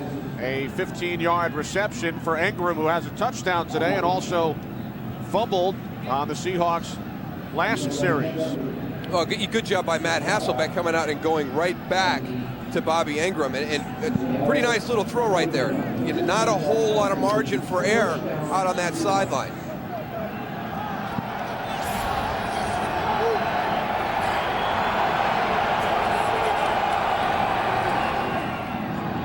On first down, Deion Branch. Branch picks up 4. Last time Deion Branch played against the Eagles, Daryl, was in the Super Bowl, and he tied the Super Bowl record playing for New England with 11 receptions in that game against Philadelphia. Always good to play against somebody where you've had a big game. Gives you a lot of confidence. Jim Johnston and the Eagles falling short in that Super Bowl by 3 points. Lost to the Patriots again by 3 points last week. Hasselbeck on 2nd and 6 over the middle. It was intended for the tight end, Tony's former teammate in Indianapolis, Marcus Pollard. Yeah, Marcus Pollard has some great hands, great vision, and he runs great after he catches the ball. He's a good all-around player, fired up. I talked to him before the game. He said, Goose, we get into the red zone. They got 4 or 5 plays in for me. I got a chance of maybe scoring a touchdown. So we'll see if they get that opportunity. Guy who did not play football in college. He was a basketball player at Bradley University, and he's lasted 13 years in the NFL. 3rd down and 6. Seahawks have to get to the 49. Hasselbeck off his back foot, a diving attempt, incomplete. Intended for Branch. A good job by Seattle up front because they were bringing a lot of pressure on this. Watch everybody coming. Their running backs, Leonard Weaver, Maurice Morris, they do a good job of picking it up. Gives Matt Hasselbeck an opportunity to get it out to Deion Branch, but he just can't hold on as he goes to the ground. Wackemeyer punting from his own 30.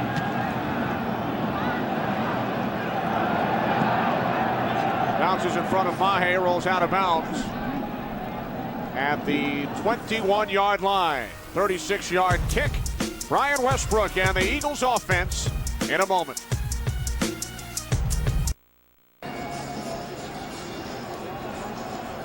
It's a football feast on Fox. Coming up next, game 2 of our doubleheader. Many of you will see the Giants and the Bears, followed by the OT, and then the All-State BCS selection show. The Philadelphia Eagles trying to take care of business here and looking for a little bit of help from Chicago, or from New York in that second game. Chicago's one of those 5 and 6 teams that they're jumbled in with. But the Eagles would also like to catch the Giants. Yeah, it's kind of a catch-22 for them, isn't it? Who do they root for? Oh, they can enjoy the game. They can sit back and watch, and they can be happy either way. Giants 7-4 following the loss to Minnesota. Looks like the Lions will drop to 6-6, and then you have 6 teams with 5 wins. Minnesota, boy, a team that a couple of weeks ago you weren't really thinking about. Boy, they have played great the last 2 weeks. Feely on 2nd and 10, and Curtis was out of bounds. Nice attempt, but Kevin Curtis did not come down in bounds. Kelly Jennings on the coverage. A.J. Feely still staying aggressive down the field, and you know, he likes the opportunities, and you know, we could see in that first half, you know, he's not going to shy away of throwing the ball for the potential for a big play. The one good thing is he's throwing in the single coverage now instead of double coverage. It is starting to rain a little harder down here. You want that umbrella? That'd be nice. I thought at halftime you'd bring it down to me. High snap, 3rd down and 10. Feely to L.J. Smith. Could not come down with it. Good attempt. Eagles go 3 and out. A lot of pressure on that play. They've got L.J. Smith one-on-one with Leroy Hill. And there's another guy who's kind of getting back into form. L.J. Smith been battling that injury all season long, you know, through training camp, had off-season surgery, has never really been 100% all season, but starting to get back to where he was and where he'd hoped to be this season. Rocca punting from his own 10. Burleson from the 35 avoids the first tackler. 12-yard return by Nate Burleson up to the 47-yard line. So good field position for the Seahawks. Here in Philadelphia, Eagles lead the Seahawks by 3. Good starting field position for Seattle from their own 47. They have started in Eagles territory today on all 3 of their touchdown drives. Hasselbeck to the air on 1st down, and it's caught at the Eagles 47 for a gain of 6 by the tight end Marcus Pollard. His first catch today. J.R. Reed made the tackle. Hasselbeck's numbers, a couple of touchdown passes. Morris, 2 carries, 17 yards. Big first half for Nate Burleson. Seahawks at 7-4. They've won 3 in a row, 4 of their last 5.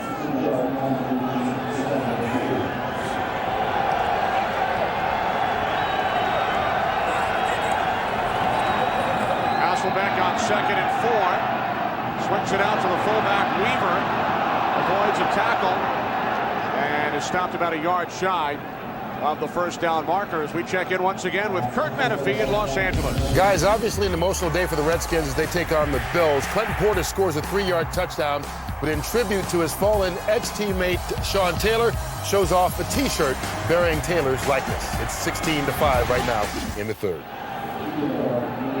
All right, thanks, Kurt. And players here in Philadelphia wearing number 21 stickers on their helmets in honor and memory of Sean Taylor. The toss to Maurice Morris. And Morris with 1 man to beat it. Sheldon Brown. Morris inside the 10, the 5, touchdown. 45 yards.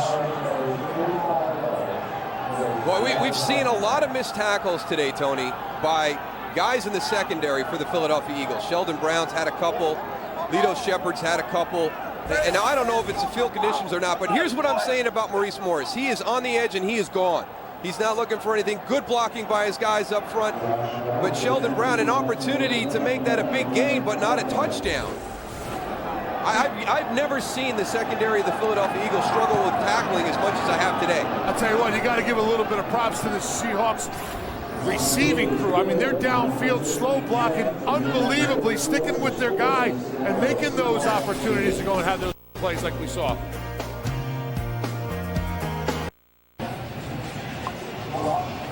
Third touchdown run this season for Morris. Maurice Morris and Sean Alexander, each with a touchdown today. But Sheldon Brown, he was the only guy there. I mean, he's kind of the only person in the deep part of the field that had a shot at him and overran Maurice Morris. He broke back to the inside for the touchdown. Nice return by Carell Buckhalter, brings it out to the 38. I think they just caught him in the perfect play, because you're going to get a block and a kick out here. Will Heller does a great job with the block there. Now watch Chris Gokong. He's going to slip a little bit. That allows the fullback to get on him. He's gone right now. Sheldon Brown is the only guy. You see him coming across. Maurice Morris does a good job setting him up. But just by the defense, they had 9 guys up close. Their other defender was in one-on-one coverage on the other side of the field. So Sheldon Brown is playing center field. He's the only guy there once that play broke the line of scrimmage. From the 38, Feely to Curtis. Gain of 3. Tony, would you say on a play like that, the long run by Morris on a slick field, does the offense have the advantage because they know where they're going, the defense has to react? No, I wouldn't. I think advantage no advantage either way, because you know the running back is not going to have the opportunity to go and make the cuts. He's got to almost be like a straight line runner. It's just, you know, the guy's got to get to the outside. The linebacker's got to go and force everything back inside, because you got to know you don't have help. And you know, we have them open field tackles like we saw there. I mean, those plays that's a tough tackle to make. 2nd and 7. Feely going deep. Pass was intended for Greg Lewis, who had a big day last week against the Patriots with a couple of touchdowns. Well, he's throwing it up again there, Tony. Yeah, double coverage again. I thought he should have thrown this ball more to the outside, away from the receiver. Greg Lewis does a good job of seeing where the ball is and coming back and making a play on it. Almost is able to come down with a catch, but he prevents Deion Grant from being able to make an interception. Yeah, Marcus Trufant did a really good job of coverage there, but I thought if he would have broken to the outside, if he would have led it to the outside, he had a better opportunity of making a play. Feely on 3rd and 7. Catch is made by Curtis, picks up a first down and more. Kevin Curtis takes it all the way down to the Seahawks 34 before he's tackled by Julian Peterson. Curtis gains 25 yards. There's those open field tackles that you talked about, Moose. It's so hard when you have so much room as the guy with the ball to go and make the play. A little juke right there. That's tough. That's tough. You had those moves, Moose. Sure. You give me too much credit, Goose. Kevin Curtis, guys, 4 catches today, 99 yards. Lewis in motion from the 34 on first down. Feely's pass batted at the line. Baraka Atkins, the rookie out of Miami. Ellis Wims did a great job of recognizing the screen on this play. I mean, he just turns back right here. As soon as the ball snapped, he goes and recognizes, hey, listen, I don't have that good of a pass rush. Let me go and find the guy. Goes, hooks up right there. Now, we talked earlier about this Eagles offense, how good they go and set up the screens. That is not the case in that last play. They went and let him free too early. You got to block him a little bit up front, especially with the conditions out here. Eagles spread the field with 4 receivers. They keep it on the ground with Westbrook. And Westbrook tackled by Peterson after picking up 5. Well, 3 screenplays today, Tony, and 2 of the 3 have been defended very, very well by Seattle. So, you know, what Patrick Kearney told us, and the fact that, you know, we have to recognize down and distance and where they are in the field, the 2 that they've done a good job. It seems like the landmark is right around the 35 going in, because this is the area of the field that they had the one on the previous play with Westbrook, and the one you mentioned earlier in the game with Carell Buckhalter, when they had him all wrapped up when they were trying to set one up. The one thing is they have this defense going and looking for the screen that can set up other things down the field. Feely on 3rd and 5 to the end zone, broken up. Reggie Brown was the intended receiver. It deflected off Deion Grant.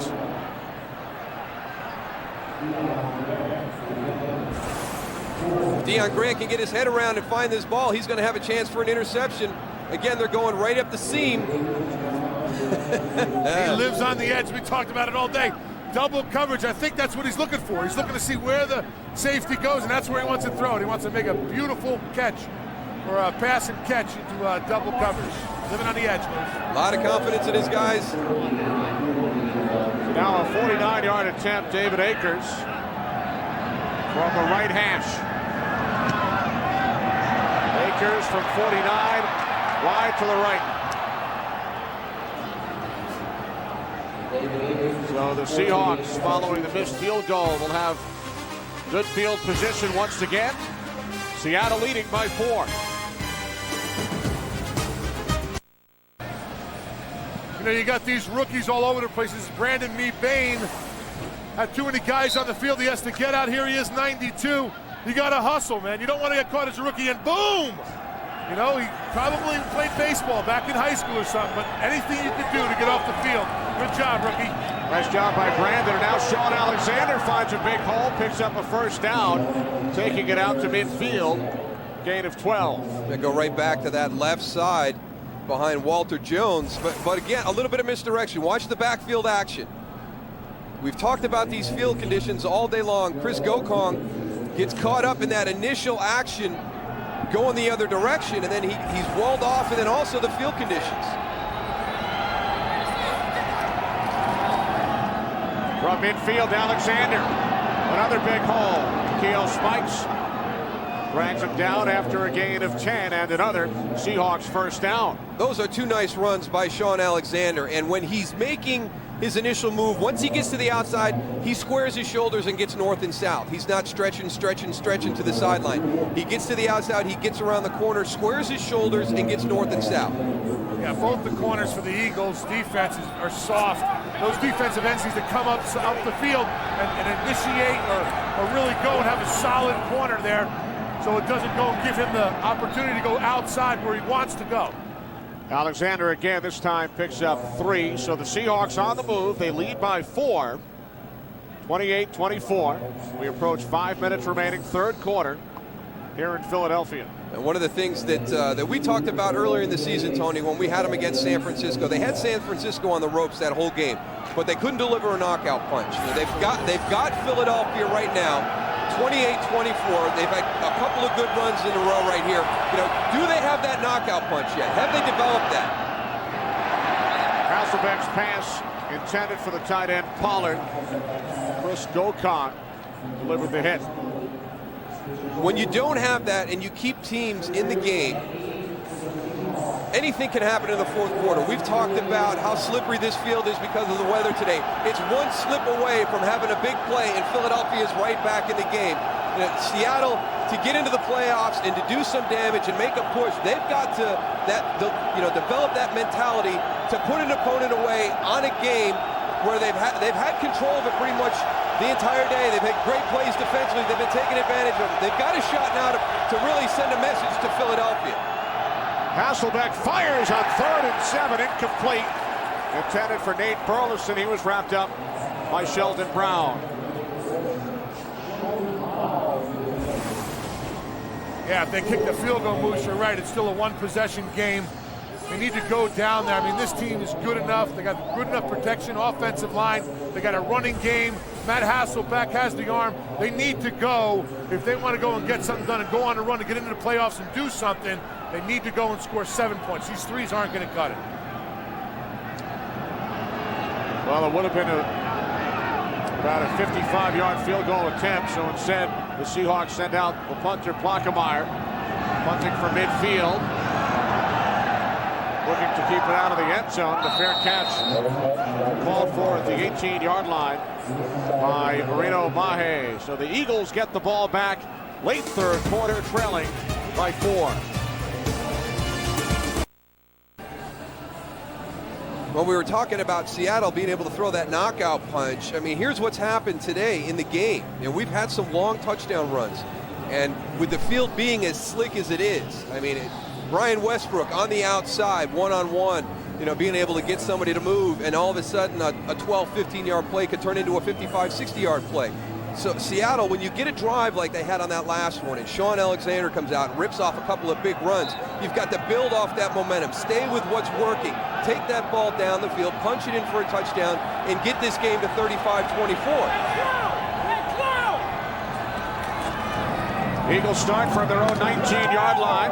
Give to Westbrook, and he's met at the line of scrimmage by Deion Brandt. No gain on the play. That's a pretty impressive tackle by Deion Brandt right there. You could hear the guys hooting and hollering after it. We could hear that hit all the way up here in the booth. Yeah, it was loud down here. He did a nice job of recognizing run and come. Great tackle, wrapping up. Nice hit. 2nd and 10 for the Eagles, who trail by 4. A.J. Feely making his second start for the injured Donovan McNabb. Feely, with time, gets rid of it, hits Westbrook. And Westbrook out of bounds, gains 3. Knocked out at the 22-yard line by Jordan Babineau.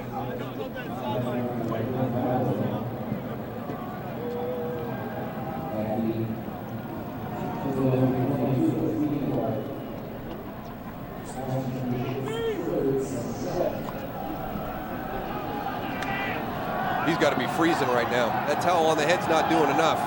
Donovan McNabb. That gets wet, and it gets even colder. He thought his thumb and his ankle were sore before the game. They got to be throbbing right now. Yeah, if you have an injury, you don't have to ice after this game. Just keep it out in the elements. Feely lofted one up on 3rd and 7, incomplete. So the Eagles will punt it away. It's a pretty sloppy series right there offensively for the Philadelphia Eagles. I think A.J. Feely was, after the second down play, was walking up trying to talk to his guys. I don't think he was happy with some of the routes that were being run on that one. And on that last play, he and Kevin Curtis not on the same page. Kevin Curtis breaking to the inside, A.J. Feely throwing it outside. Sav Rocca punting from his own 10 to Nate Burleson. Burleson at the 40. Burleson tackled after a 6-yard return by Stuart Bradley. 39-yard punt. A look at Donovan McNabb on the Eagles sideline. Drafted in '99, started 48 consecutive games beginning in mid-November. Fractured ankle November of 2002. Did not miss a game in 03 or 04. Eagles went to the Super Bowl. Sports hernia in November of 05. Torn ACL last November. Jeff Garcia started the last 6.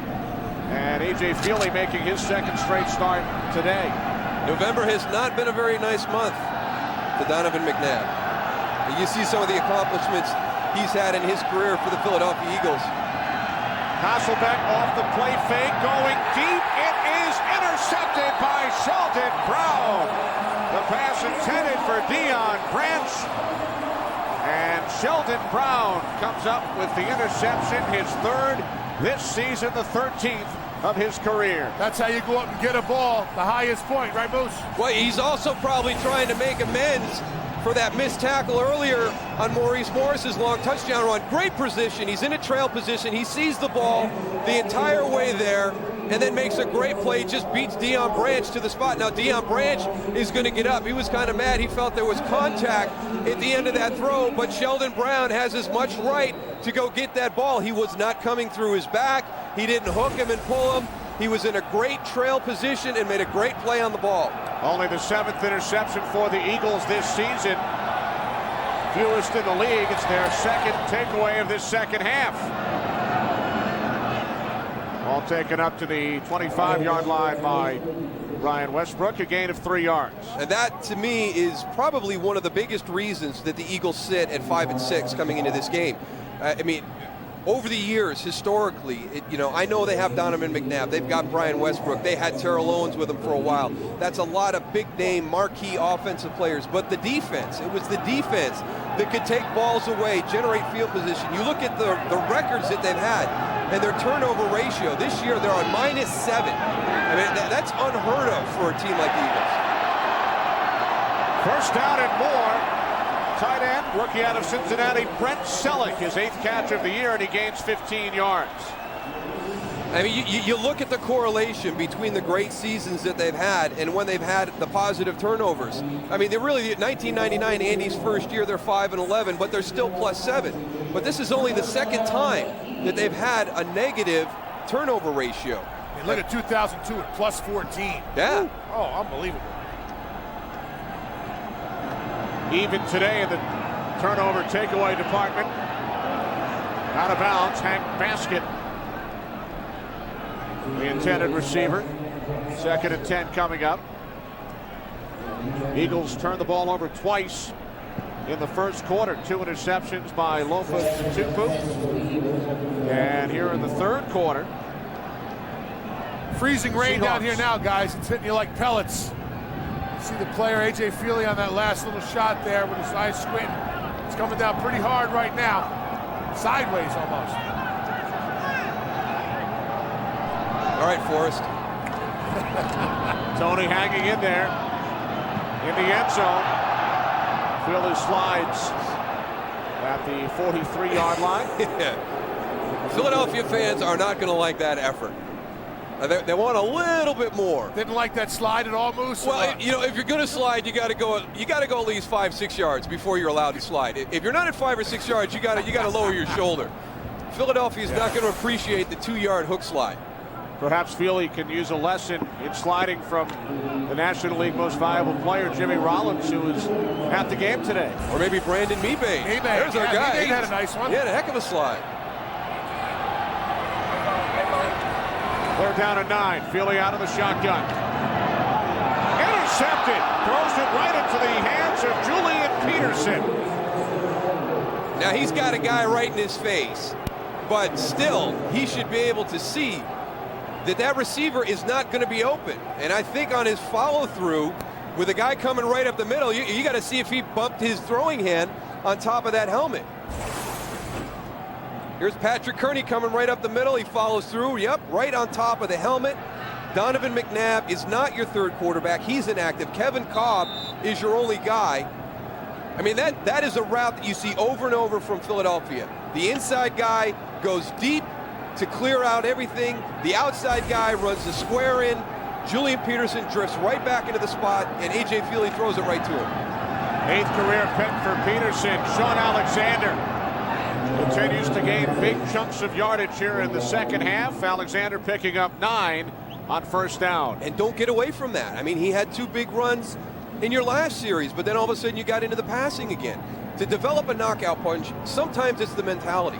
You have to be a physical offense, and I don't think Seattle has been a physical offense since they lost Steve Hutchinson. He was not only a very good guard, but he was their nasty guy on the offense. Inside handoff to Leonard Weaver, and Weaver picks up the first. You've got to have that guy, and for us in Dallas, we had Eric Williams, who was mean. We had Kevin Gogan, who was just nasty. And Tony, I know you had a guy with Baltimore. They actually brought him back really pretty much because he was nasty. Yeah, I'll tell you what, it was just tough, man. You got to have a tough offensive lineman. Those guys have personalities that are very frail, very fragile. You get that guy with a little bit of nastiness, it's tough playing against a group of guys. I mean, it's just you're right, you need that nasty guy out there. Got a lot of guys on defense, but offense sometimes struggles. We need a nasty guy up here in the booth. Can't find one. Third quarter has come to an end. It's the Seahawks 28 and the Eagles 24.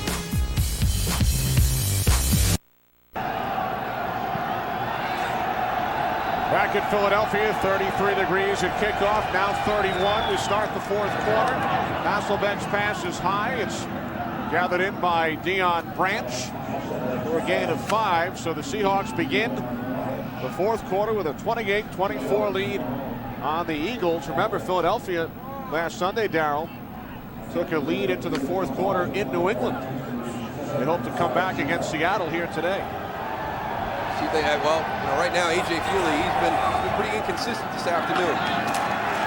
Sean Alexander to the 33-yard line, a gain of 2. Lito Shepherd on the sidelines.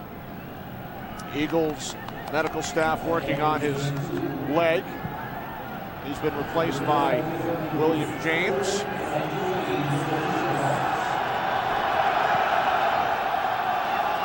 Third down and 3 coming up for the Seahawks from the Eagles' 33. And we'll see if Matt Hasselbeck comes out and goes after William James on this play. Lito Shepherd, one of the better big playmakers on the defensive side for the Eagles.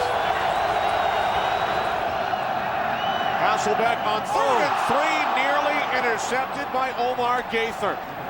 I mean, really, the difference today is that Seattle has caught the interception opportunities and Philadelphia hasn't. Takeo Spikes missed one earlier, and now Omar Gaither misses another one.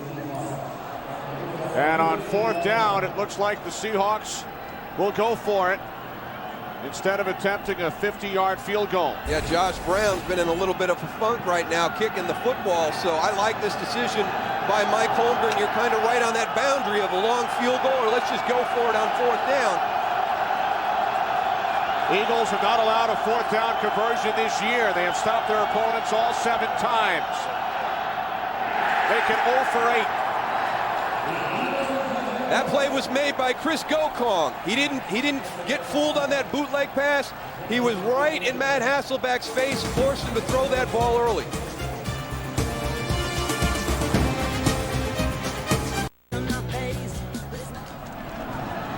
First down handoff, Brian Westbrook out to the 39-yard line, gain of 6.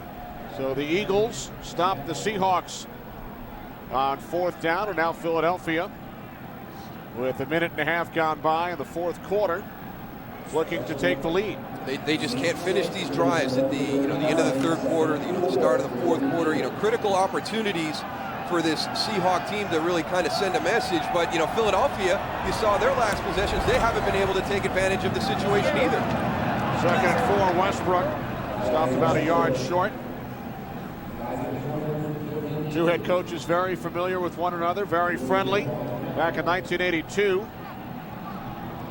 Andy Reid was a graduate assistant for Mike Holmgren at Brigham Young University. Mike told Andy, someday I will hire you, and he did. 10 years later in Green Bay, Andy Reid was the first coach hired by Mike Holmgren. And Mike Holmgren very instrumental in getting Andy Reid to Philadelphia for his first head coaching opportunities. 3rd and 1, Feely with loads of time, and a diving attempt is made by L.J. Smith. Marcus Trufant on the coverage, so the Eagles go 3 and out and send out the punting unit. I don't know. I mean, let's get the first down. Let's get us a new set of downs and try and stay on this field for a little while. It's just a matter of time before Seattle figures this thing out and finds a way to get down and get more points. Whether they get it to 31-24, 35-24, I mean, Philadelphia is just, I don't know about that last play call. Fair catch called for by Burleson at the 14-yard line. 44-yard punt. Seahawks by 4.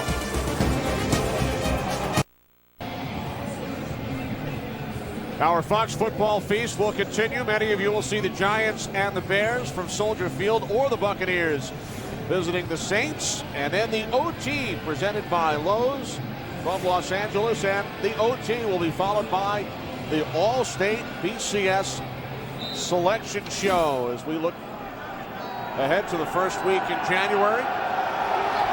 The BCS series on Fox. Seahawks starting from the 14-yard line. Maurice Morris, who, by the way, was a teammate at the University of Oregon of A.J. Feely, and Morris gains 3 out to the 17-yard line. Well, Seattle's got another opportunity here. Philadelphia keeps giving it back to them. Their last 3 drives, 2 3-and-outs, and a turnover. So we've talked about this in this second half. Can Seattle put together a drive, kind of give themselves some breathing room in this game? Philadelphia keeps giving them the opportunity, but they're not able to cash in. 2nd and 7. Pass was behind the intended receiver, Burleson. Boy, Sheldon Brown got a great jump on that. If he could have maneuvered around Nate Burleson a little bit better, it's going to be 31-28 Philadelphia. They read that play like believe they were on offense, that defense. Boy, look at that jump. That's the ones you see that go back to the house time and time again. 3rd down and 7. Seahawks have to get to the 24-yard line. Empty backfield. Hasselbeck, 1st down, Seattle. Out to the 26-yard line. The catch made by Bobby Ingram. Much different halves. You know, the first half, it's wide open. Defense is setting up Seattle's offense. Philadelphia is responding. We're going back and forth. We've got a big shootout. And here in the second half, I mean, both of these offenses just been kind of in a funk, not able to take advantage of field position, of certain situations during the course of the half.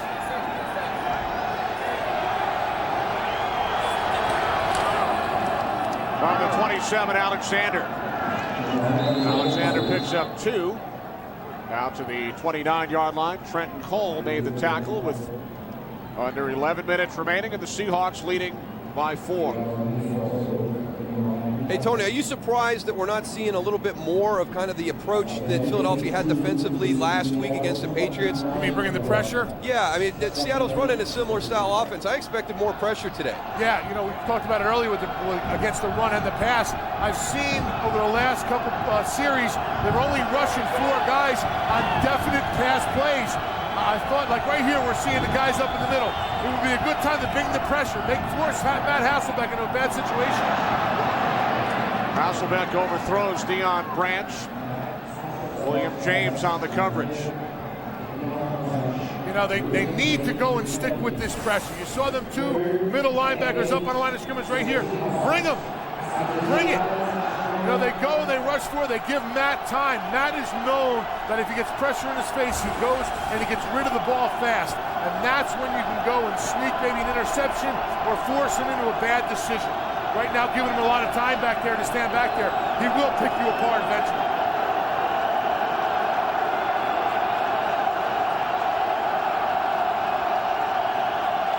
Seahawks have to get to the 37. And they do. Nice catch made out of midfield by Ingram for a gain of 21 yards. J.R. Reed comes up, puts a big hit on him, but Bobby Ingram comes through with the catch. Like you said, Tony, you give him the time, he's going to find the receivers. He gets that just over the outstretched hands of Omar Gaither and in between J.R. Reed. That's a big hit, but it's 1st and 10 at midfield.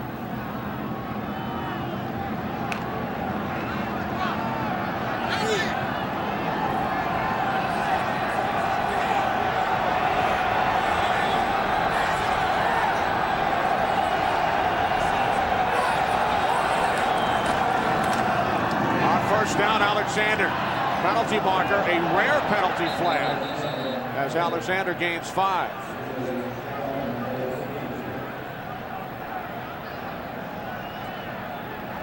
Holding, offense, number 88, 10 yards, repeat 1st down. By the way, some shuffling along the Seahawks offensive line. The right guard, Chris Gray, now at center, and Floyd Womack is in at right guard. It shows you the value of having a guy like Floyd Womack on your roster. You know, earlier in the game, he was out at left tackle when Walter Jones was out for a couple of plays, and now he's swinging down inside to the right guard spot. So those types of guys are invaluable when you're talking about roster spots. If you have a guy who can play the 5 positions across the board, or probably four like Floyd can, probably doesn't do much center, but either of the guards and both tackles. 1st and 20. Nearly intercepted by James. And William James has got the best opportunity to catch that ball. Matt Hasselbeck getting lucky right there. One-on-one on the outside, he gets a nice jam, and now they're just stride for stride. There's no way Deion Branch is going to be able to make a play on that ball. Still not a lot of pressure up front from Jim Johnston with that front 7 crew. Do you think because of the timing of the blitz that he runs, Tony, and the field being as slippery as it is, he's worried about sending guys and just having them slip and not getting there, and now he's vulnerable in the pass? I don't know. He has him backed up. You would think this would be a pristine time to go and put that pressure on him. Second and 20. Hasselbeck over the top to the tight end Pollard for a gain of 5. Only thing I think he might be thinking about is if he goes with the field and the slip-in that we've seen out there, if a guy goes and misses it and the blitz is back there, he really goes and puts his secondary, with man-to-man coverage. The guys could go and break it open for a big play. That's one thing I think Jimmy Johnston is concerned about by not bringing the rush. Third down and 15. Seahawks need to get to the Eagles' 40 for a first. Hasselbeck under pressure. And it's broken up beautifully by J.R. Reed. Nate Burleson was the intended receiver. Well, they finally got it, Tony. They finally brought some. You're going to be coming off the slot. You got blitzes in here. Maurice Morris gets Takeo Spikes cut down, but he's right at Matt Hasselbeck's feet. That's what you want to do. You want to get to Matt Hasselbeck. You want to get in his face, and we saw it right there. It definitely affected the throw.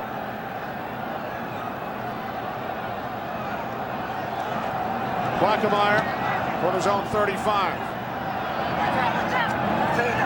Mahe lets it bounce. Scoops it up at the 17. Tackled at the 22 by Nico Koudavides. 38-yard punt. 5 on the return.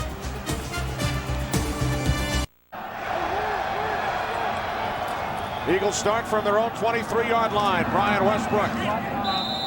Westbrook gains a couple before he is forced back by Leroy Hill.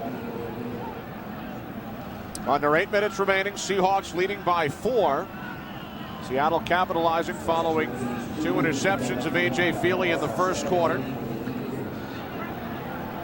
As the sleet continues to fall. We're still not quite sure what exactly it is that's falling.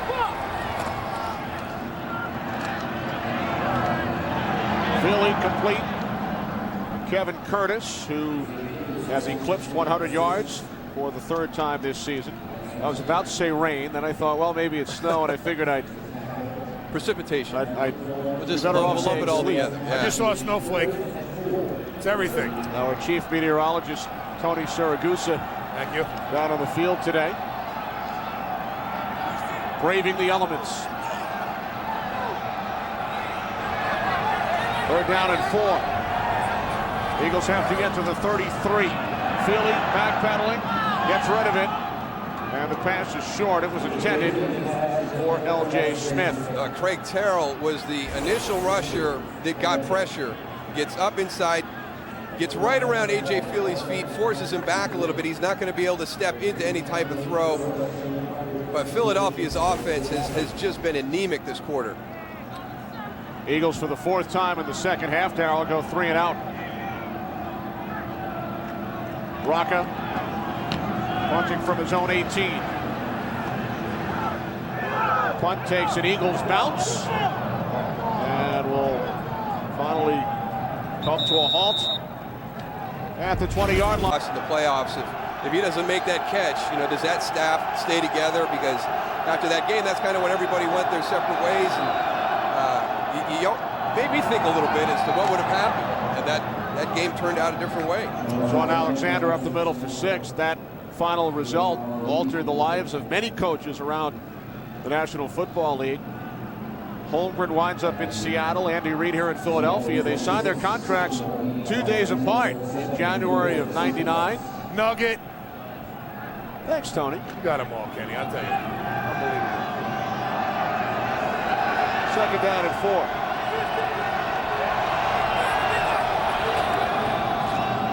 Alexander, stutter step, running right.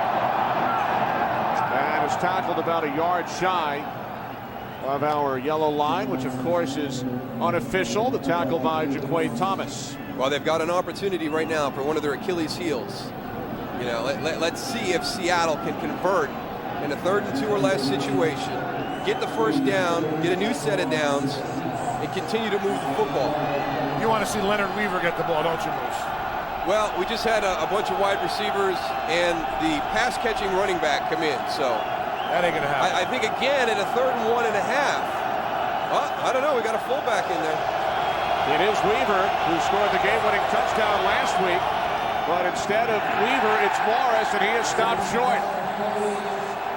Perhaps they should have given it to the fullback, Weaver. It looked like a botched play, man. It looked like the guys, both the fullback and the running back, didn't know where they were going. Well, again, it's penetration. You know, Philadelphia's got people up in there right away. I think it was Kimo Van Olhoffen who got penetration there and just kind of messed everything up. Trent Cole also does a nice job as a linebacker getting that penetration. And we've had several critical plays during the course of this game where Philadelphia and Seattle's defensive lines have gotten tremendous penetration and disrupted opportunities to make plays. And the Eagles send in Brian Westbrook, Daryl, to return this punt.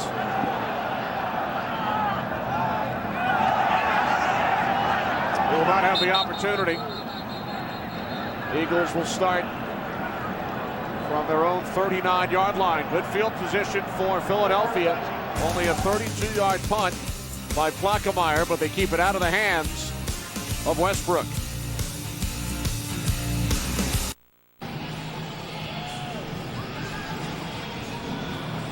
Back in Philadelphia, Matt Hasselbeck practicing taking snaps from Chris Gray, who has moved over from right guard to center here in the second half for the Seahawks. Eagles on offense, trailing by 4. They will start from their own 40. Donovan McNabb cheering on A.J. Feely and the Eagles offense. Feely making his second start for the injured McNabb. Little shoulder fake by Feely, and now he throws. Reggie Brown unable to come up with it. Leroy Hill on the coverage. The Eagles scored on their first possession, Daryl, in the second half. Not much since. No, it has been 3 and out the majority of the time. You can see right there, 4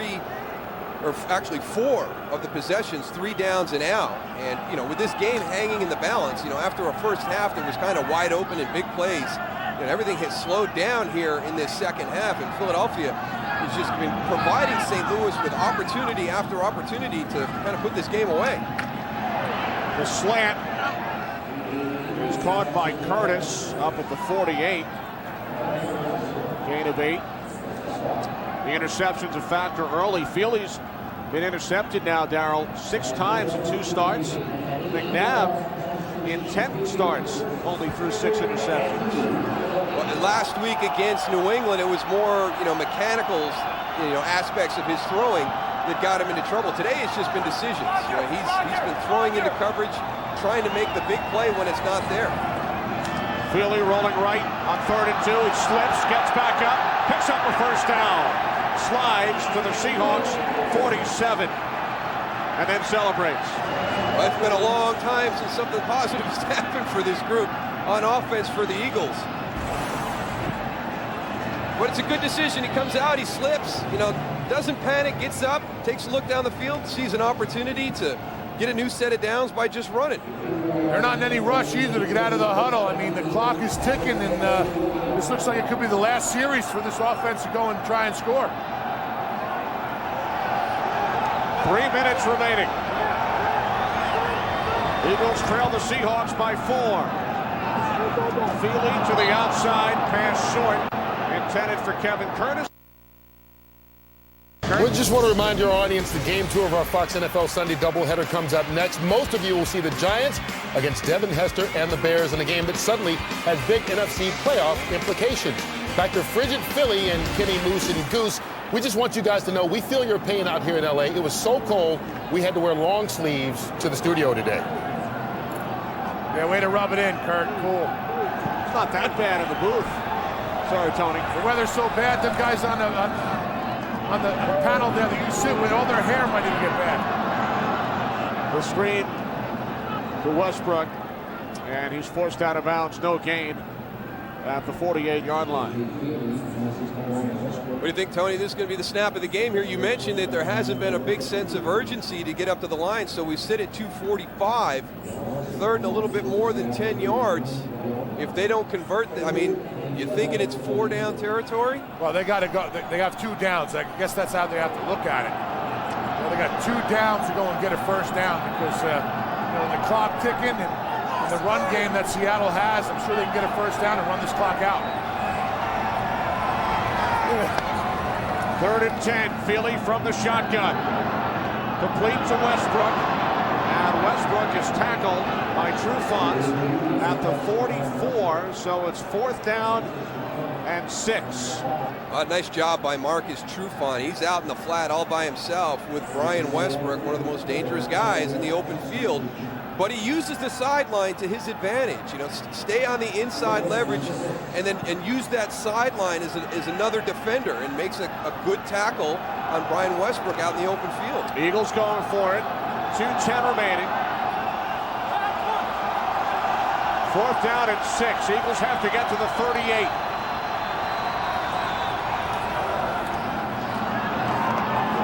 Feely to the outside, intended for Curtis, incomplete. So the Seahawks with under 2 minutes remaining. Kelly Jennings had the coverage on Kevin Curtis. 2-minute warning in Philadelphia. Seahawks getting the ball back. They lead by 4. A.J. Feely chatting with offensive coordinator Marty Morningweg. Seahawks take over under 2 minutes remaining. They lead by 4. Sean Alexander tackled after a gain of 1 by Keo Spikes. And now the Eagles will use their first timeout. Well, on that last play, they got one-on-one on the outside, and the timing was there, but I don't think A.J. Feely was able to step into this throw because Patrick Kearney, which we've seen this happen a couple times today, they've looped him all the way back to the inside. Look at him coming free right into A.J. Feely's face. He's got to kind of throw that off his back foot, can't step into it. It sails a little bit. It's a little bit high, but you see right here, if it's thrown on time with a little bit of zip on it, you know, that's a nice route by Kevin Curtis in the one-on-one, but there's the end result. You know, AJ's got to throw it, and then he's getting smacked around by Patrick Kearney. So Patrick Kearney kind of broke that play up, getting right up the chute, right into A.J. Feely's face. Kearney, who grew up an Eagles fan, attended many games at Veterans Stadium.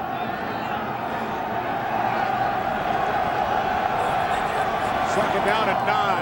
Alexander running behind the fullback Weaver. Gains just 1. Eagles call another timeout. Seahawks facing 3rd down and 8.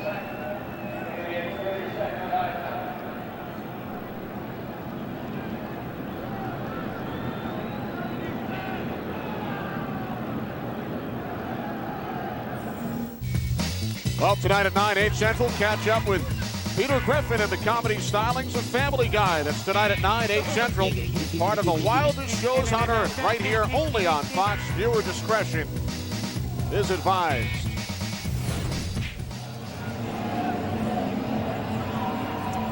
We welcome those of you who have just joined us. Kenny Albert, Daryl Johnston, Tony Siragusa in Philadelphia. Seahawks lead the Eagles 28-24.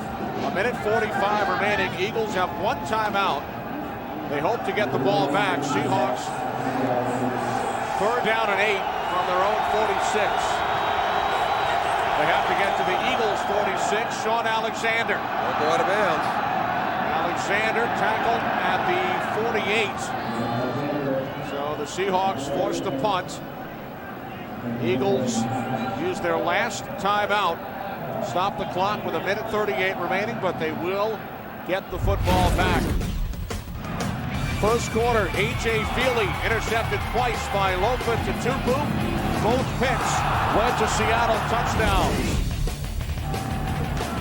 Early in the second half, Bobby Engram hit by Sheldon Brown, lost the football. 29-yard touchdown run by Brian Westbrook gave Philadelphia the lead, but Maurice Morris on the next Seattle possession. 45-yard touchdown run. A combined 130 yards on the ground for Alexander and Morris. Brian Westbrook 140 total yards. Seahawks lead by 4.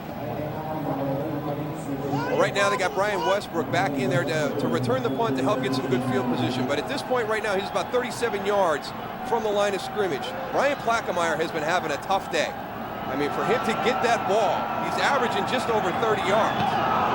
Nearly blocked by Hank Baskett. Westbrook found the hole. Brian Westbrook across midfield. Inside the 30, the 20, Down the sidelines. What a return by Westbrook. Unbelievable.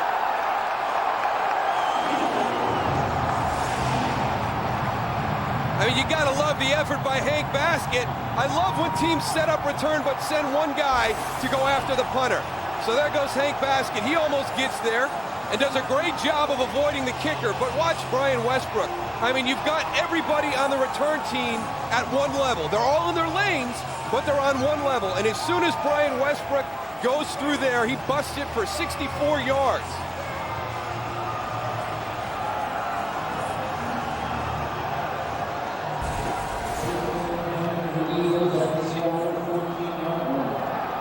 So with a minute 20 remaining, Eagles without a timeout. They trail by 4. First and 10 from the Seattle 14-yard line. Feely out of the shotgun. Feely spins and is brought down. That's the one thing he can't do. He can't hold the ball and scramble. If it's not there, throw it away. Just throw it away. Julian Peterson with the sack. There was really no pressure there. It was that false pressure. I mean, his guys did a good job of keeping everybody away. On 2nd and 12, inside handoff. Buckhalter down to the 11. We welcome those of you who have been watching the Vikings and the Lions. Kenny Albert, Daryl Johnston, Tony Siragusa in Philadelphia. No timeouts remaining for the Eagles. 35 seconds on the clock. They trail by 4. They need a touchdown. 3rd down and 7. Moments ago, a 64-yard punt return by Brian Westbrook to put the Eagles in this position. Third interception today for Lofa Tatupu. I mean, the guy must be invisible. I mean, he has to be invisible to A.J. Feely because his 3 interceptions, he threw the ball directly to him. Lofa Tatupu ties a Seahawks franchise record with his 3rd interception today, and that will seal the victory for Seattle. I mean, this is what it's been all day. I mean, he's been there. He's not doing a whole lot. I mean, I wish I had an explanation. Looked like he was just watching A.J. the whole time, reading his eyes. A.J. was looking exactly where he was throwing, and he just got right in the lane. And the pick, we saw it 3 times today. I have no explanation for why A.J. Feely has not been able to pick up Lofa Tatupu on all 3 of the interceptions today. I mean, he has been right there. He has not done a whole lot to disguise or make plays. I mean, all 3 of his interceptions were thrown directly to him. 4th player this season in the NFL with a 3-interception game. So a disappointing end for A.J. Feely and the Eagles. And this mirrors last week's game for Feely. An early interception and then a late pick. And what an emotional drop right there. Brian Westbrook, 64 yards, puts him in position to score the winning touchdown. And they can't get it done. An interception ends the day. Now to Kurt Menefee in Los Angeles.